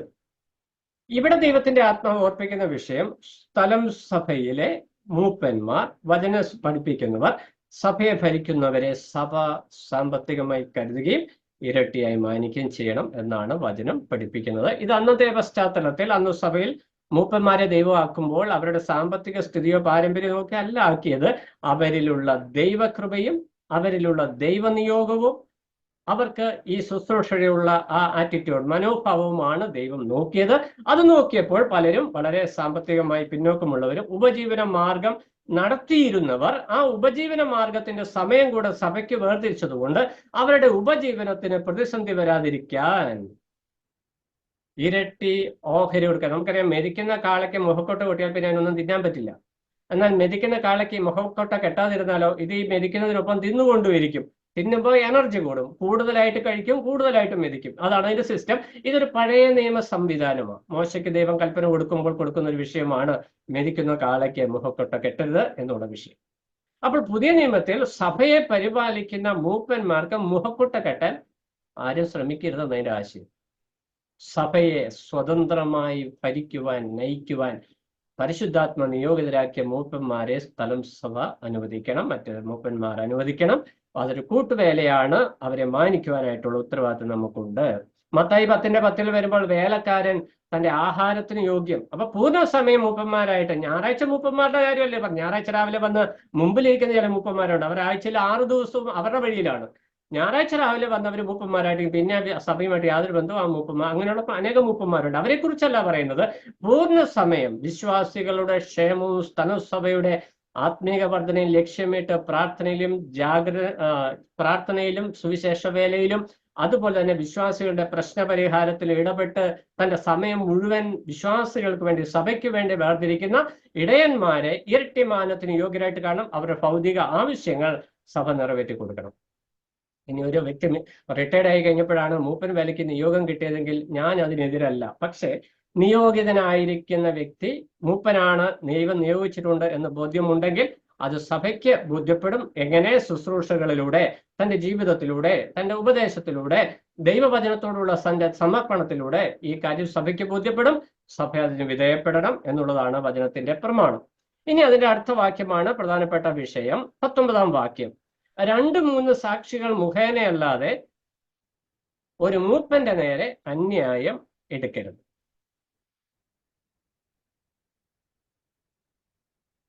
ഇത്രയും നേരം നമ്മൾ പഠിച്ചു വന്ന വിഷയം, ഒരു വിശ്വാസി തെറ്റിയാൽ മൂപ്പൻ അവർക്കെതിരെ എങ്ങനെ നടപടിയെടുക്കണം. അപ്പൊ മൂപ്പന്മാർ ഈ നടപടികൾക്ക് അതീതരാണ് എന്നൊരു ചിന്ത പല മൂപ്പന്മാർക്കും പല സഭകൾക്കും വന്നിട്ടുണ്ട്. അവരതീതരല്ല എന്നാണ് അതിന്റെ ആശയം. ഒരു മൂപ്പന്റെ ജീവിതത്തിൽ ഒരു മൂപ്പൻ എന്നുള്ള സ്ഥാനത്തിന് യോഗ്യമല്ലാത്ത നിലയിലുള്ള സാക്ഷ്യക്കേടോ പെരുമാറ്റമോ പ്രവൃത്തിയോ വാക്കോ വന്നു കഴിഞ്ഞാൽ ആ വ്യക്തി ശിക്ഷണത്തിന് വിധേയപ്പെടണം. വിധേയനാണ്, ശിക്ഷണത്തിന് അതീതനല്ല ഇടയൻ എന്നുള്ള വിഷയം ദൈവത്തിന്റെ ആത്മാവ് ഓർക്കും. മൂപ്പന്മാർക്ക് അപ്രമാദിത്വമില്ല. അതുകൊണ്ട് മൂപ്പന്മാർ വിശ്വാസികൾക്കെതിരെ നടപടി എടുക്കുമ്പോൾ ശ്രദ്ധിച്ചോണം. അയോഗ്യമായ ഒരു നടപടിയെ എടുത്തെങ്കിൽ ആ ആയുധം തിരിച്ചു വരും. ഇരുവായ്ത്തല വാളായിരിക്കുന്ന ദൈവവചനം, ദൈവത്തിന്റെ പരിശുദ്ധാത്മാവ് അതേ അളവ് കൊണ്ട് തന്നെ തിരിച്ചൊരളവളക്കുമ്പോൾ മുട്ടുവിറച്ചിട്ടോ നിലവിളിച്ചിട്ടോ ഒരു കാര്യം ഉണ്ടാകത്തില്ല. ഇന്ന് പലരും അങ്ങനെ വാള് വന്ന് കഴുത്തെ വീണാൽ പോലും നിലവിളിക്കാത്ത പലരും ഉണ്ട്. എന്തൊക്കെ സംഭവിച്ചാൽ ഞാൻ ആ സ്ഥാനം വിട്ടുകൊടുക്കില്ല എന്ന് പറയുന്ന പിടിവാശക്കാര്. കുഴപ്പമില്ല, ഇവിടെ അതൊക്കെ വിജയിക്കും. പക്ഷേ കർത്താവിന്റെ സന്നിധി നിൽക്കുമ്പോൾ അതിനൊക്കെയും കണക്ക് കൊടുക്കുക. ഇവിടെ അതുകൊണ്ട് ഓർപ്പിക്കുകയാണ്, ഇനി മൂപ്പൻ ഒരു തെറ്റ് ചെയ്തു എന്നൊരു ആരോപണം വന്നാൽ ദൈവത്തിന്റെ ആത്മാവ് എത്ര പ്രാധാന്യത്തോടെ ആ വിഷയം പറഞ്ഞു നോക്കിയേ. ഒരു 2-3 സാക്ഷികൾ മുഖേനയല്ലാതെ മൂപ്പന്റെ നേരെ അന്യായം എടുക്കരുത്. ന്യായമല്ലാത്തതാണല്ലോ അന്യായം. അപ്പോൾ ഒരു മൂപ്പന്റെ നേരെ, ഒരു സുവിശേഷകന്റെ നേരെ, ഒരു ഉപദേഷ്ടാവിന്റെ നേരെ ഒരു ആരോപണം വന്നാൽ ഉടനെ ചാടി പുറപ്പെടരുത്. എന്തുകൊണ്ട്? വടിയും വാളും എടുത്ത് ഉടനെ ചാടരുത്. നമ്മുടെ സിസ്റ്റം അങ്ങനെയാണ്, പ്രത്യേകിച്ച് സുവിശേഷന്മാർക്കെതിരെ. ഞാൻ സുവിശേഷനായതുകൊണ്ട് പറയുന്നതല്ല, സുവിശേഷന്മാര് ഞാൻ തികവുള്ളവനായതുകൊണ്ടും പറയുന്നതല്ല. പക്ഷെ വചനം പറയുമ്പോൾ വചനത്തിന്റെ നിറവിൽ തന്നെ സംസാരിക്കുവാനായിട്ട് പറ്റുള്ളൂ. സുവിശേഷകനായാലും മൂപ്പനായാലും ഉപദേഷ്ടാവായാലും ആ വ്യക്തിയുടെ ജീവിതത്തിൽ ഒരു തെറ്റ് വന്നു എന്നൊരു ആരോപണം വന്നാൽ ആരോപണത്തിന്റെ അടിസ്ഥാനത്തിൽ, കേട്ടുകേൾവിയുടെ അടിസ്ഥാനത്തിൽ ഒരു സഭയും ഒരു ശുശ്രൂഷകനെതിരെയും നടപടിയെടുക്കുവാൻ പാടില്ല എന്ന് ദൈവവചനം ഓർപ്പിക്കുന്നു. 2-3 സാക്ഷി, ഇന്ന് 2 അല്ല 3 അല്ല, എത്ര സാക്ഷി? ഒരു 500 രൂപ വെച്ച് കൊടുത്താൽ മതി, എത്ര സാക്ഷി വേണേ കിട്ടും. ദൈവസഭയിലാണെന്നുള്ള ഈ ബോധം മറന്നിട്ടാ ഈ സാക്ഷികളൊക്കെ ഇങ്ങനെ വരുന്നത്. കാലങ്ങളെ കഴിയുമ്പോൾ ഈ സാക്ഷികളൊക്കെ കൂലി മേടിച്ച് വന്നവരാണ്. ആ ശുശ്രൂഷന്റെ ജീവിതം പോയി കഴിഞ്ഞിട്ട് പിന്നെ ഈ സാക്ഷികൾ കുറ്റസമ്മതം നടത്തിയിട്ട് വല്ല കാര്യമുണ്ടോ? ഒരു കാര്യമില്ല. ദൈവസഭയിൽ നമ്മൾ ഇടപെടുമ്പോൾ വളരെ ജാഗ്രത പാലിക്കേണ്ടത് ആവശ്യമാണ്. അവിടെ പറയുകയാണ്, 2-3 സാക്ഷികൾ, അതായത് വ്യക്തമായ തെളിവില്ലാതെ ഒരു മൂപ്പന്റെ നേരെ ഒരിക്കലും നടപടിയെടുക്കരുത്. അപ്പം മൂപ്പന്മാർ നടപടിക്ക് അതീതനല്ല, നടപടിക്ക് വിധേയൻ തന്നെയാണ്. ആരാണ് മൂപ്പനെതിരെ നടപടിയെടുക്കേണ്ടത്? ഇവിടെ തിമത്യോസിനെയാണ് പൗലോസ് അപ്പോസ്തലൻ നിയോഗിതനായി അയക്കുന്നത്. തിമത്യോസ് ആരും സുവിശേഷകനാണ്. അപ്പൊ സുവിശേഷകന് മൂപ്പനെതിരെ നടപടിയെടുക്കാമോ? സുവിശേഷകൻ മാത്രമല്ല, ഒരു സ്ഥലം സഭയിൽ ഒന്നിലധികം മൂപ്പന്മാരുണ്ട്, സുവിശേഷകനുണ്ട്, ഉപദേഷ്ടാക്കന്മാരുണ്ട്, ഡീക്കന്മാരുണ്ട്. ഇത്രയും ആളുകൾ സഭയിൽ ശുശ്രൂഷ രംഗത്ത് നിൽക്കുമ്പോൾ ഒരു മൂപ്പന്റെ ജീവിതത്തിൽ പ്രശ്നം പറ്റിക്കഴിഞ്ഞാൽ ബാക്കിയുള്ള ശുശ്രൂഷകന്മാർ ആ വിഷയത്തെ വ്യക്തമായി വിശകലനം ചെയ്യണം. അതിന് വളരെ പരിജ്ഞാനവും വളരെ കൃപയും ആവശ്യമാണ്. ഇത് നഷ്ടപ്പെട്ടു പോയി നമ്മൾ കിട്ടിയ അവസരത്തിൽ ഒരുത്തനെ ഒതുക്കിയേക്കാന്നുള്ളതാണ് നമ്മുടെയൊക്കെ ആറ്റിറ്റ്യൂഡ്. അത് പ്രാകൃതമാണ്, ജഡികമാണ്. ദൈവാത്മാവിന് അവിടെ യാതൊരു സ്ഥാനവുമില്ല. ഈ ഒതുക്കൽ ശുശ്രൂഷ എന്ന് പറയും. നമ്മുടെ ഇടയ്ക്ക് അത് കോമണാ. ഒരു ശുശ്രൂഷയിൽ തെളിഞ്ഞു വരുന്നു, കർത്താവിന് വേണ്ടി പ്രയോജനപ്പെടുന്നു എന്ന് അറിഞ്ഞാൽ ഒറ്റ പണിയാണ്. 10, 20, 30 വർഷം ആ മനുഷ്യന്റെ ശുശ്രൂഷ ഇല്ലാതാക്കി കളഞ്ഞിട്ട് യാതൊരു കുറ്റബോധവുമില്ലാതെ സഭയിലിരുന്ന് അപ്പവും നുറുക്കി സ്തോത്രവും പാടി സുവിശേഷ വേലയും ചെയ്തു പോകുന്ന മനസാക്ഷിയില്ലാത്ത, മനസാക്ഷി മരവിച്ച ഒരു കൂട്ടം ആളുകളായിട്ട് വിശ്വാസികൾ പലരും മാറിപ്പോയിട്ടുണ്ട്. എന്നാൽ അതേ സമയത്ത് ഈ സഹോദരന്മാരെ ചേർത്ത് പിടിക്കുന്ന അനേക ദൈവദാസന്മാരും ദൈവവാക്യം കടക്കാരനാണ്. നമ്മൾ നമ്മുടെയൊക്കെ സഭാന്തരീക്ഷം എത്രയോ നിരപരാധികളാണ് ഇല്ലാതായി പോയിട്ടുള്ളത്. കാലങ്ങൾ കഴിഞ്ഞപ്പോൾ അവർ നിരപരാധി, എന്നിട്ട് എന്തെങ്കിലും പ്രയോജനമുണ്ടോ? എന്നിട്ട് തിരുത്താൻ മനസ്സുണ്ടോ? ഈ പല മൂപ്പന്മാരും ദൈവനിയോഗമില്ലാതെ തന്നിഷ്ടപ്രകാരം കയറി അവരെ അപ്രമാദിത്വം, അവർക്ക് യാതൊരു തെറ്റും പറ്റില്ല എന്ന് ചിന്തിക്കുന്നവരാണ്. അവർ പറയുന്ന ഒരു വാക്കുണ്ട്, ഞാൻ പറയുന്നത് അനുസരിച്ചില്ലെങ്കിൽ നിങ്ങളെ സഭയിൽ നിന്ന് മുടക്കും, ഇനി നിങ്ങൾ ഈ സഭയിലേക്ക് വരേണ്ടതില്ല. How best. ഇതിനൊക്കെയാണോ നമ്മൾ ദൈവസ്നേഹം, ദൈവവചനം, ദൈവകൃപ, സ്വർഗത്തിന്റെ മക്കൾ, ദൈവമക്കൾ, സ്വർഗരാജ്യത്തിന്റെ അവകാശികൾ, കർത്താവിന്റെ വരവിനെ കാത്തിരിക്കുന്നവർ എന്നൊക്കെ നമ്മൾ പറഞ്ഞ ഇതിനെയാണോ? കർത്താവ് പറഞ്ഞ ഒരു സഹോദരൻ തെറ്റ് പറ്റിയെങ്കിൽ പോലും അത് ബോധ്യപ്പെട്ടോ തെളിവോടുകൂടി തെളിയിക്കപ്പെട്ടാലും അവനോട് ക്ഷമിക്കുവാനുള്ള മനസ്സോടുകൂടി അവനെ ശാസിക്കണം. ഇന്ന് ആർക്കുണ്ട് ഈ മനസ്സ്? നമ്മൾ മറ്റു പലരെയും കണ്ടുപിടിക്കാൻ ചില അത് ഞാൻ പറഞ്ഞാൽ ശരിയാകത്തില്ല. ലോക മനുഷ്യർ ഒരു മനുഷ്യന്റെ ജീവിതത്തിൽ തെറ്റുപറ്റുമ്പോൾ എടുക്കുന്ന ചില നിലപാടുകൾ അതുപോലും കാത്തു സൂക്ഷിക്കുവാൻ ഇന്ന് ദൈവമക്കൾ എന്ന് പറയുന്നവർക്ക് സാധിക്കുന്നില്ല എന്ന് പറയുന്നത് വലിയൊരു പരാജയമാണ്. ഇനി നമ്മൾ അതിന് 20-ാം വാക്യത്തിലേക്ക്, ഒരു പാപം ചെയ്യുന്നവരെ ശേഷമുള്ളവർക്കും ഭയത്തിനായി എല്ലാവരും കേൾക്കെ ശാസിക്കുക. ഇത് ശുശ്രൂഷകന്റെ ജീവിതത്തിൽ ഒരു മൂപ്പൻ ദുർനടപ്പിലകപ്പെട്ടാൽ, ഒരു മൂപ്പൻ വലിയൊരു പാപത്തിലകപ്പെട്ടാൽ ആ മൂപ്പന്റെ തെറ്റിനെ പരസ്യമായി ശാസിക്കണം. അത് അപ്രമാണം. എന്തുകൊണ്ടാ? ഒരു വിശ്വാസി ചെയ്താൽ അവരോട് വ്യക്തിപരമായിട്ട് ചെന്ന് സംസാരിക്കണമെന്ന് പറയുന്ന ദൈവത്തിന്റെ ആത്മാവ് ഒരു മൂപ്പനോ സുവിശേഷനോ ചെയ്താൽ സ്ഥലം സഭയിൽ, നമ്മൾ വാട്സാപ്പിലും ഫേസ്ബുക്കിലും സോഷ്യൽ മീഡിയയിലും ഒക്കെ നമ്മൾ പോസ്റ്റ് ചെയ്യണം. അല്ല, ഒരു സ്ഥലം സഭയിൽ ഒരു മൂപ്പന്റെ ജീവിതത്തിൽ, ഒരു ഉപദേഷ്ടാവിന്റെ ജീവിതത്തിൽ, ഒരു വിശ്വാസിയുടെ ജീവിതത്തിൽ തെറ്റുപറ്റിയാൽ അത് ആ സഭയ്ക്കുള്ളിൽ നിൽക്കണം. ആ സഭയ്ക്കുള്ളിൽ അതിന്റെ തിരുത്തപ്പെടൽ നടക്കണം. ഇതൊക്കെയാ വചനത്തിന്റെ പ്രമാണം. നമ്മൾ അതൊക്കെ വിട്ട് നമ്മളെല്ലാം വാട്സാപ്പിലാണ്. ആ സഹോദരൻ പോലും അറിയത്തില്ല. അങ്ങ് അമേരിക്കയിൽ നിന്നും UK നിന്നും ഒക്കെ ആൾക്കാർ വിളിച്ച സഹോദരൻ ഇങ്ങനെ ഒരു ന്യൂസ് വന്നല്ലോ എന്ന് പറയുമ്പോഴാണ് ഈ സഹോദരൻ കേൾക്കുന്നത് ഇതെന്ന് സംഭവിച്ചു. എന്നിട്ട് നമ്മൾ സ്തോത്രം പാടി നടക്കുക. പാടിക്കോ, കുഴപ്പമില്ല, മേളിലോട്ട് പോകത്തില്ലെന്നേ ഉള്ളൂ. ഇവിടെ പറയുകയാണ്, മൂപ്പന്റെ ജീവിതത്തിൽ തെറ്റുപറ്റിക്കഴിഞ്ഞാൽ മറ്റു വിശ്വാസികൾക്ക് ഭയം ഉണ്ടാകേണ്ടതിനു വേണ്ടി, മറ്റ് ശുശ്രൂഷകന്മാർക്ക് ഭയം ഉണ്ടാകേണ്ടതിനു വേണ്ടി അദ്ദേഹത്തിന്റെ തെറ്റിനെ പരസ്യമായി ശാസിക്കണം. അത് മറ്റ് ശുശ്രൂഷകന്മാരുടെ എന്ന് പറഞ്ഞാൽ ഒരു മൂപ്പന്റെ ജീവിതത്തിൽ വിശ്വാസം ഉടനെ വിശ്വാസികളൊക്കെ ചാടി എണീറ്റ് ആടുകളെല്ലാം കൂടെ ഈടേനെ കൂട്ടിയിടിക്കണം നല്ലതിന്റെ ആശയം. ദൈവം അതിന് ക്രമം വെച്ചിട്ടുണ്ട്. ഒന്നിലധികം മൂപ്പന്മാരെ സഭയിലാക്കി വെച്ചിരിക്കുമ്പോൾ ഒരു മൂപ്പന്റെ ജീവിതത്തിൽ, ഒരു സുവിശേഷന്റെ ജീവിതത്തിൽ ഒരു തെറ്റ് പറ്റിക്കഴിഞ്ഞാൽ ആ വ്യക്തികൾ വേണം ആ വിഷയം കൈകാര്യം ചെയ്യുവാൻ. വിശ്വാസികളെ ദൈവം ഏൽപ്പിച്ചിട്ടുണ്ട്. വിശ്വാസികൾക്കാണ് അത് ബോധ്യപ്പെട്ടതെങ്കിൽ ആ വിഷയം ശുശ്രൂഷകന്മാരെ അറിയിക്കുക എന്നുള്ളതാണ് ദൈവത്തിന്റെ ക്രമീകരണം, പദ്ധതി എന്നുള്ള വിഷയം നമ്മൾ ഓർക്കുക. ഇത് ചുമ്മാ കുട്ടിക്കളിയല്ല.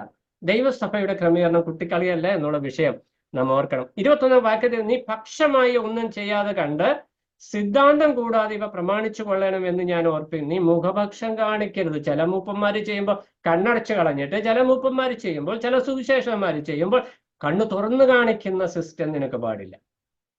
മുഖപക്ഷം കൂടാതെ നീ ഇത് ചെയ്യുവാനായിട്ട് സാധിക്കണം. 22-ാം വാക്യത്തിലേക്ക് വരുമ്പോൾ, യാതൊരുത്തന്റെ മേലും വേഗത്തിൽ കൈവെക്കരുത്. അത് രണ്ട് വാക്ക് ഒരുമിച്ചുള്ളത്. നടപടി എടുക്കുന്ന വിഷയത്തിലും ആ വാക്ക് അന്വർത്ഥമാണ്. ശുശ്രൂഷയ്ക്കായിട്ട് നിയോഗിക്കുന്ന കാര്യത്തിലും ഒരു വ്യക്തിയെ പെട്ടെന്ന് ശുശ്രൂഷക്കാരനാക്കരുത്. നമ്മൾ ഓൾറെഡി തിമോഥെയോസ് 3 വായിച്ചു, പുതിയ ശിഷ്യനാരുത്. അപ്പോൾ ഇവിടെ വായിക്കുന്നത്, എന്നിട്ട് അടുത്ത വാക്യം വായിക്കുമ്പോൾ ഇതിന്റെ കോണ്ടെക്സ്റ്റ് എന്ന് പറയുന്നത് തെറ്റാണ് അല്ലെ പാപമാണ് എന്ന് മനസ്സിലാക്കുവാനായിട്ട് കഴിയും. ഒരുത്തൻ തെറ്റു ചെയ്താൽ വേഗത്തിൽ നടപടിയെടുക്കുവാനായിട്ട് പോകരുത്. അത് വ്യക്തമായി അന്വേഷിക്കണം. വലിയ തെളിവൊക്കെ നെറ്റണം. ഇപ്പൊ നമ്മളൊരു കോടതിയിലോട്ട് ചെന്ന് എത്രയോ ആരോപണമായിട്ട് എത്രയോ സാക്ഷികളാണ് ഈ വ്യക്തിയാണ് കൊന്നത്, ഈ വ്യക്തിയാണ് മോഷ്ടിച്ചെന്ന് പറയാൻ ചെല്ലുന്നത്. പക്ഷെ ജഡ്ജി അവിടെ ഇരുന്ന് വാദമൊക്കെ കേട്ടൊന്ന് വിശദമായിട്ട് വിശകലനം ചെയ്തിട്ട് അവസാനം വരുമ്പോൾ എല്ലാം കുറച്ച് സമയമെടുക്കും. സമയമെടുത്തിട്ട് താൻ ഒരു നിഗമനം പറയും. അതിന് വിധി, വേർഡിക്റ്റ് എന്ന് പറയും. ഈ ഇദ്ദേഹം കുറ്റവാളിയല്ല. ഇത്രയും സാക്ഷികൾ വന്നിട്ട് അദ്ദേഹം കുറ്റവാളി അല്ലെന്ന് ഈ ജഡ്ജി പറയുന്നത് എന്തിന്റെ അടിസ്ഥാനത്തില്ല? തെളിവുകളുടെ അടിസ്ഥാനത്തിൽ. ഇന്ന് തെളിവുണ്ടാക്കാനും പഞ്ഞൊന്നുമില്ല. പക്ഷെ ഓർക്കണം, നമ്മൾ ദൈവത്തിന്റെ സഭയിൽ, ഞാൻ കഴിഞ്ഞ ക്ലാസ്സുകളൊക്കെ ഓർപ്പിച്ച പോലെ, ക്രിസ്തുവിന്റെ രക്തത്തിലാണ് നിന്ന് ഈ കാര്യങ്ങളൊക്കെ ചെയ്യുന്നത് എന്നുള്ള ബോധ്യം നമ്മളെ ഭരിക്കേണ്ടത് ആവശ്യമാണ്. എന്നിട്ട് പറയുകയാണ്, നീ അവരുടെ പാപങ്ങളിൽ കൂട്ടാളിയാകരുത്. നീ ശിക്ഷണ നടപടി എടുക്കാനുമായിട്ട് പോകുമ്പോൾ ഓർത്തോണം, നീ അവരെ പോലെ പാപത്തിലകപ്പെടാതെ നിന്നെ എന്ന് പറഞ്ഞാൽ അവർക്ക് നിന്റെ മേൽ വിരൽ ചൂണ്ടി നീ അവരെ ശിക്ഷിച്ചു, തിരിച്ച് നിന്നെ ഒന്ന് ശിക്ഷിക്കാൻ ഒരു വേദി നീ ഉണ്ടാക്കി കൊടുത്താൽ അവർ ഫിനിഷ് ചെയ്യുന്ന അതിന്റെ ആശയം. നീ അവരുടെ പാപത്തിൽ കൂട്ടാളിയാകരുത്. എന്നിട്ട് എന്ത് ചെയ്യുക? നിന്നെ തന്നെ നിർമ്മലനായി കാത്തുകൊള്ളുക. ഇതേ വാക്കാണ് നമ്മൾ 5:2 വായിച്ചത്. യുവ സഹോദരിമാരോട് ഇടപെടുമ്പോൾ നിർമ്മലതയോടെ ഇടപെടണം. ഇവിടെ നിർമ്മലനായിട്ട് നിനക്ക് എന്ന് പറഞ്ഞാൽ സഭയിൽ ശിക്ഷണ നടപടി എടുക്കുന്നവർ, അല്ലെ ശുശ്രൂഷ രംഗത്തുള്ളവർ, സഭയെ ഭരിക്കുന്നവർ, പരിപാലിക്കുന്നവർ തങ്ങളുടെ ജീവിതത്തിൽ നിർമ്മലത കാത്തു സൂക്ഷിക്കുന്നവരായിരിക്കും. അതിന് സാക്ഷ്യ ജീവിതം, മാതൃക ജീവിതം എന്നൊക്കെ അതിന്റെ ഏറ്റവും ലളിതമായ ആശയം. ഇനി താഴോട്ടുള്ള 2 വാക്യങ്ങളിൽ എടുത്തു പറയുന്ന വിഷയം ശരീരത്തെ കൂടി ശ്രദ്ധിച്ചോണം. നമ്മൾ ഓൾറെഡി ശരീരാഭ്യാസത്തിന് അല്പപ്രയോജനം 4ാം അധ്യായത്തിൽ വായിച്ചു. അത് എക്സർസൈസിനെ കുറിച്ച് നമ്മൾ വായിച്ചു. ഇവിടെ മെഡിസിനെ കുറിച്ച് വായിക്കുന്നു. തിമോത്തിയോസ് ഈ സഭകൾ തോറും നടന്ന ചെറിയ വിഷയമാണ്. നമുക്കറിയാം, മൂപ്പന്മാരായിരിക്കുന്ന സഹോദരന്മാർക്കറിയാം, ഒരു സഭയിൽ സ്വസ്ഥമായിട്ടൊന്നും ഇരിക്കാൻ വളരെ വിരളം സമയം കിട്ടത്തുള്ളൂ. പ്രത്യേകിച്ച് സഭയെ സ്നേഹിക്കുന്ന മൂപ്പന്മാരാണെങ്കിൽ ഈ പ്രശ്നങ്ങളൊക്കെ കണ്ട് പ്രാർത്ഥിക്കാനും അവർക്ക് വേണ്ടി സംസാരിക്കാനും അതിൽ നിന്നൊരു വചനത്തിൽ നിന്നൊരു പരിഹാരം പറഞ്ഞു കൊടുക്കാനും എന്തെല്ലാം ബന്ധപ്പാടാ. അതിനിടയ്ക്ക് ഭക്ഷണം കഴിക്കാൻ മറന്നു പോകും, വസ്ത്രം മാറാൻ, കൃത്യസമയത്ത് കുളിക്കാൻ, ഇങ്ങനെയൊക്കെ പ്രശ്നങ്ങൾ ഇതിനകത്തുണ്ടാവും. തിമോത്തിയോസ് ഓരോ സഭകളോടും കടന്ന് സഞ്ചരിച്ചപ്പോൾ അവന്റെ ശരീരത്തെ നോക്കാതെ ശരീരത്തിന്റെ ജീർണത എന്ന് പറഞ്ഞാൽ ക്ഷീണിതനായി ഏറ്റവും ബലഹീനമായ ഒരു അവസ്ഥയിലേക്ക് പോകാതിരിപ്പാൻ നീ വൈൻ കഴിച്ചു വന്നു. ഇന്ന് പല മൂപ്പന്മാരും വൈൻ അടിച്ച് ഫിറ്റ് ആകരുതെന്നല്ലേ ആവണമെന്നല്ല എന്റെ ആശയം. വൈൻ അടിച്ചോളാൻ പറഞ്ഞാൽ വൈൻ മെഡിസിൻ ആയിട്ട് ഉപയോഗിച്ചോണം. ശരീരത്തിന്റെ ജീർണത മാറുവാനായിട്ട്, നിന്റെ ക്ഷീണം മാറുവാനായിട്ട് ഒരല്പം വീഞ്ഞ് നീ കഴിക്കണമെങ്കിൽ ഒരു എനർജി നിനക്ക് ബൂസ്റ്റ് ചെയ്യുന്നത്. കാരണം നിനക്ക് അലച്ചിൽ അതുപോലെ കൂടുകയാണ്. ഈ ഒരു വാക്ക് എടുത്തു വെച്ചോണ്ട് ഇന്ന് പല മൂപ്പന്മാരും അങ്ങ് ഫിറ്റ് ആയേക്കുവാണ്. അവർക്ക് ഒരു പെഗ് ചെന്നാല് ആരാധി പറഞ്ഞ ചിന്ത പോലും വരുന്ന അവസ്ഥയിലേക്കാണ്. ഇതൊക്കെ എങ്ങനെ ഞാൻ തുറന്നു പറയുന്നത്? ഇതൊക്കെ പലർക്കും നടക്കുന്ന വിഷയങ്ങൾ. ഇത് പറഞ്ഞില്ലെങ്കിൽ എന്ത് സംഭവിക്കും? ഇതിന്റെ ഗൗരവം ഇതാ. വചനം കോട്ടിക്കളയുന്നത്. ശരീരത്തിന്റെ ജീർണത അവനെ ക്ഷീണിച്ചപ്പോൾ അത് വൈൻ എന്നുള്ള മെഡിസിനായിട്ട് അത് ഉപയോഗിക്കാൻ പറഞ്ഞാൽ മെഡിസിനായിട്ട് മാത്രമേ ഉപയോഗിക്കാവൂ. എന്നിട്ട് നമ്മൾ താഴോട്ട് പറഞ്ഞത്ര ചിലരുടെ സൽപ്രവൃത്തികൾ ശിക്ഷയ്ക്ക് മുമ്പേ വെളിപ്പെട്ട് വരുന്നു, ചിലരുടെ പാപങ്ങളും വെളിപ്പെട്ട് വരുന്നു എന്ന് പറഞ്ഞാൽ ഈ മൂപ്പന്മാരെ നിയോഗിച്ച് ശുശ്രൂഷയിലേക്ക് വരുമ്പോൾ ഇവരെ വ്യക്തമായിട്ടൊന്ന് പരിശോധിച്ചിട്ട് വേണം ആ സ്ഥാനം ഏൽപ്പിക്കാൻ. ജീവിതത്തിൽ സാക്ഷ്യക്കേട് വരുത്തിയ വ്യക്തികളെ മൂപ്പന്മാരായിട്ട് സഭയിൽ നിയമിക്കാൻ പാടില്ലെന്ന അതിന്റെ ആശയം. ചിലരുടെ പാപങ്ങൾ അങ്ങനെയാണ്. അവർ ഈ മൂപ്പന്മാരുടെ സ്ഥാനത്തെ ശുശ്രൂഷകന്മാരുടെ, ഈ മൂപ്പന്മാരെ ഞാൻ ഉദ്ദേശിക്കുന്നത് ഈ 4 കാറ്റഗറിയോട് ഉൾപ്പെട്ട ഇടയന്മാർ, സുവിശേഷന്മാര്, ഉപദേഷ്ടകന്മാര്, മൂപ്പന്മാര്. ഇവരിൽ മൂപ്പന്മാരാണ് ഔദ്യോഗികമായി. ഇടയന്മാർ എന്നുള്ള സ്ഥാനത്തിൽ സഭയുടെ കണക്ക് കൊടുക്കേണ്ടത് മൂപ്പന്മാര്. അതുകൊണ്ടാണ് ഞാൻ അങ്ങനെ പറഞ്ഞത്. വചനവും അങ്ങനെ തന്നെ പറയുന്നു. ഈ വ്യക്തികളെ നിയമിക്കുമ്പോൾ സാക്ഷ്യക്കേട് വരുത്തിയ വ്യക്തികളെ ആ സ്ഥാനത്തേക്ക് നിയമിക്കാതിരിക്കാനായിട്ട് ശ്രദ്ധിക്കണമെന്നാണ് തിമോത്തിയോസിന് ദൈവത്തിന്റെ ആത്മാവ് കൊടുക്കുന്ന നിർദ്ദേശം. നമ്മുടെ വിശ്വാസ ജീവിതത്തിൽ നമ്മൾ വളരെ ജാഗ്രത പാലിക്കേണ്ടത് ആവശ്യമാണ്. നമ്മൾ മൂത്തവരോട് ബഹുമാനത്തോടെ, അവർ തെറ്റ് ചെയ്താലും അവരോട് ബഹുമാനത്തോടെ ഇടപെടണം, അവരെ ശാസിക്കണം, തർജ്ജനം ചെയ്യണം, ഉപദേശിക്കണം. ഇതൊക്കെ ആവശ്യമാണ്. പക്ഷേ ബഹുമാനം വിട്ട് കളിക്കരുത്, സ്നേഹം വിട്ട് സംസാരിക്കരുത്. വാക്കുകൾ ഉപയോഗിക്കുമ്പോൾ ശ്രദ്ധിക്കണം. പലയിടത്തും ബഹുമാനം നഷ്ടപ്പെട്ടത് മുഖാന്തരം സുവിശേഷം പറയാനുള്ള അവസരം പോലും നഷ്ടപ്പെട്ട അനേക സാഹചര്യങ്ങളൊന്നും വിശദീകരിക്കാൻ സമയമില്ല. നമ്മൾ പ്രതിപക്ഷ ബഹുമാനമുള്ളവരായിരിക്കണം. നമ്മൾ തെറ്റുകാരനോടും സ്നേഹത്തോടെയും ബഹുമാനത്തോടെയും സംസാരിക്കണം. അത് മുതിർന്നവരാണെങ്കിൽ വളരെ ബഹുമാനത്തോടെ സംസാരിക്കണം. ഇളയവരാണെങ്കിൽ നിർമ്മല ഹൃദയത്തോടെ സൂക്ഷിച്ച് സംസാരിക്കണം, സൂക്ഷിച്ചിടപെടണം. സഭയിൽ വിധവമാരായിട്ടുണ്ടെങ്കിൽ അവരെ കരുതുവാനായിട്ടുള്ള ഉത്തരവാദിത്വം സഭയെ ദൈവം ഏൽപ്പിച്ചിട്ടുണ്ട്. സഭയിൽ പ്രായമുള്ള, പക്വതയുള്ള, പരിജ്ഞാനമുള്ള വിധവമാരായ സഹോദരിമാരുണ്ടെങ്കിൽ മറ്റ് വിധവമാരുടെ കാര്യം അവരെ ഏൽപ്പിക്കുവാനായിട്ട് സ്ഥലം സഭകൾക്ക് കഴിയണം. ഇനി മൂപ്പന്മാരുടെ ജീവിതത്തിൽ ഒരു തെറ്റ് വന്നാൽ ആരോപണത്തിന്റെ അടിസ്ഥാനം, സുവിശേഷന്മാരുടെ ജീവിതത്തിൽ ഒരു തെറ്റ് വന്നു എന്ന ആരോപണം വന്നാൽ ഉടനടി നടപടിയുമായിട്ട് ചാടരുത്. വ്യക്തമായി അന്വേഷിക്കണം. തെളിവുകൾ ഉണ്ടെങ്കിൽ ആ വ്യക്തിയെ പരസ്യമായി ശാസിക്കണം. അതാണ് വചനത്തിന്റെ പ്രമാണം. രഹസ്യത്തിൽ മുടക്കി വാട്സാപ്പിൽ ന്യൂസ് ഇടണമെന്നല്ല പറഞ്ഞതിന്റെ ആശയം. സ്ഥലം സഭയിലാണ് വ്യക്തിയുടെ ശുശ്രൂഷ. സ്ഥലം സഭയ്ക്ക് പാപത്തെക്കുറിച്ച് ഭയം ഉണ്ടാകുവാനായിട്ട് മറ്റ് ശുശ്രൂഷകന്മാർ ഈ വ്യക്തിയുടെ തെറ്റിനെ പരസ്യമായി ശാസിക്കുകയും മാനസാന്തരപ്പെടുന്നത് വരെ ആ ശുശ്രൂഷ സ്ഥാനത്ത് നിന്ന് മാറി നിൽക്കുവാനായിട്ട് ആവശ്യപ്പെടുകയും വേണം. മാനസാന്തരപ്പെടുന്നത് വരെ, ആയുഷ്കാലം മുഴുവനല്ല എന്നത് പ്രത്യേകം ശ്രദ്ധിക്കുക. ഇല്ലെങ്കിൽ എന്ത് ചെയ്യും? ഈ മാറ്റി നിർത്തുന്ന വ്യക്തിയെ കർത്താവ് വീണ്ടും ഒന്ന് നോക്കുക. അപ്പം നീയും അകപ്പെടും എന്നുള്ള വിഷയം ഓർക്കണം. ദൈവത്തിന്റെ ആത്മാവ് ഓർപ്പിക്കുന്നുണ്ട്. അതിലേക്ക് ഞാൻ പോകുന്നില്ല. ദൈവവചനം വളരെ ശ്രദ്ധയോടെ കൈകാര്യം ചെയ്യേണ്ട വിഷയമാണ്. ദൈവസഭയെയും അങ്ങനെ തന്നെയാണ് വരുന്ന ദിവസങ്ങളിൽ നമ്മുടെ വിശ്വാസ ജീവിതത്തിൽ ഈ വിഷയങ്ങളൊക്കെ ചിന്തിക്കുവാനും ധ്യാനിക്കുവാനും ജാഗ്രതയുള്ളവരായി മുന്നേറുവാനും ദൈവം നമ്മളെ സഹായിക്കട്ടെ. ദൈവനാമം മഹത്വപ്പെടുമാറാകട്ടെ.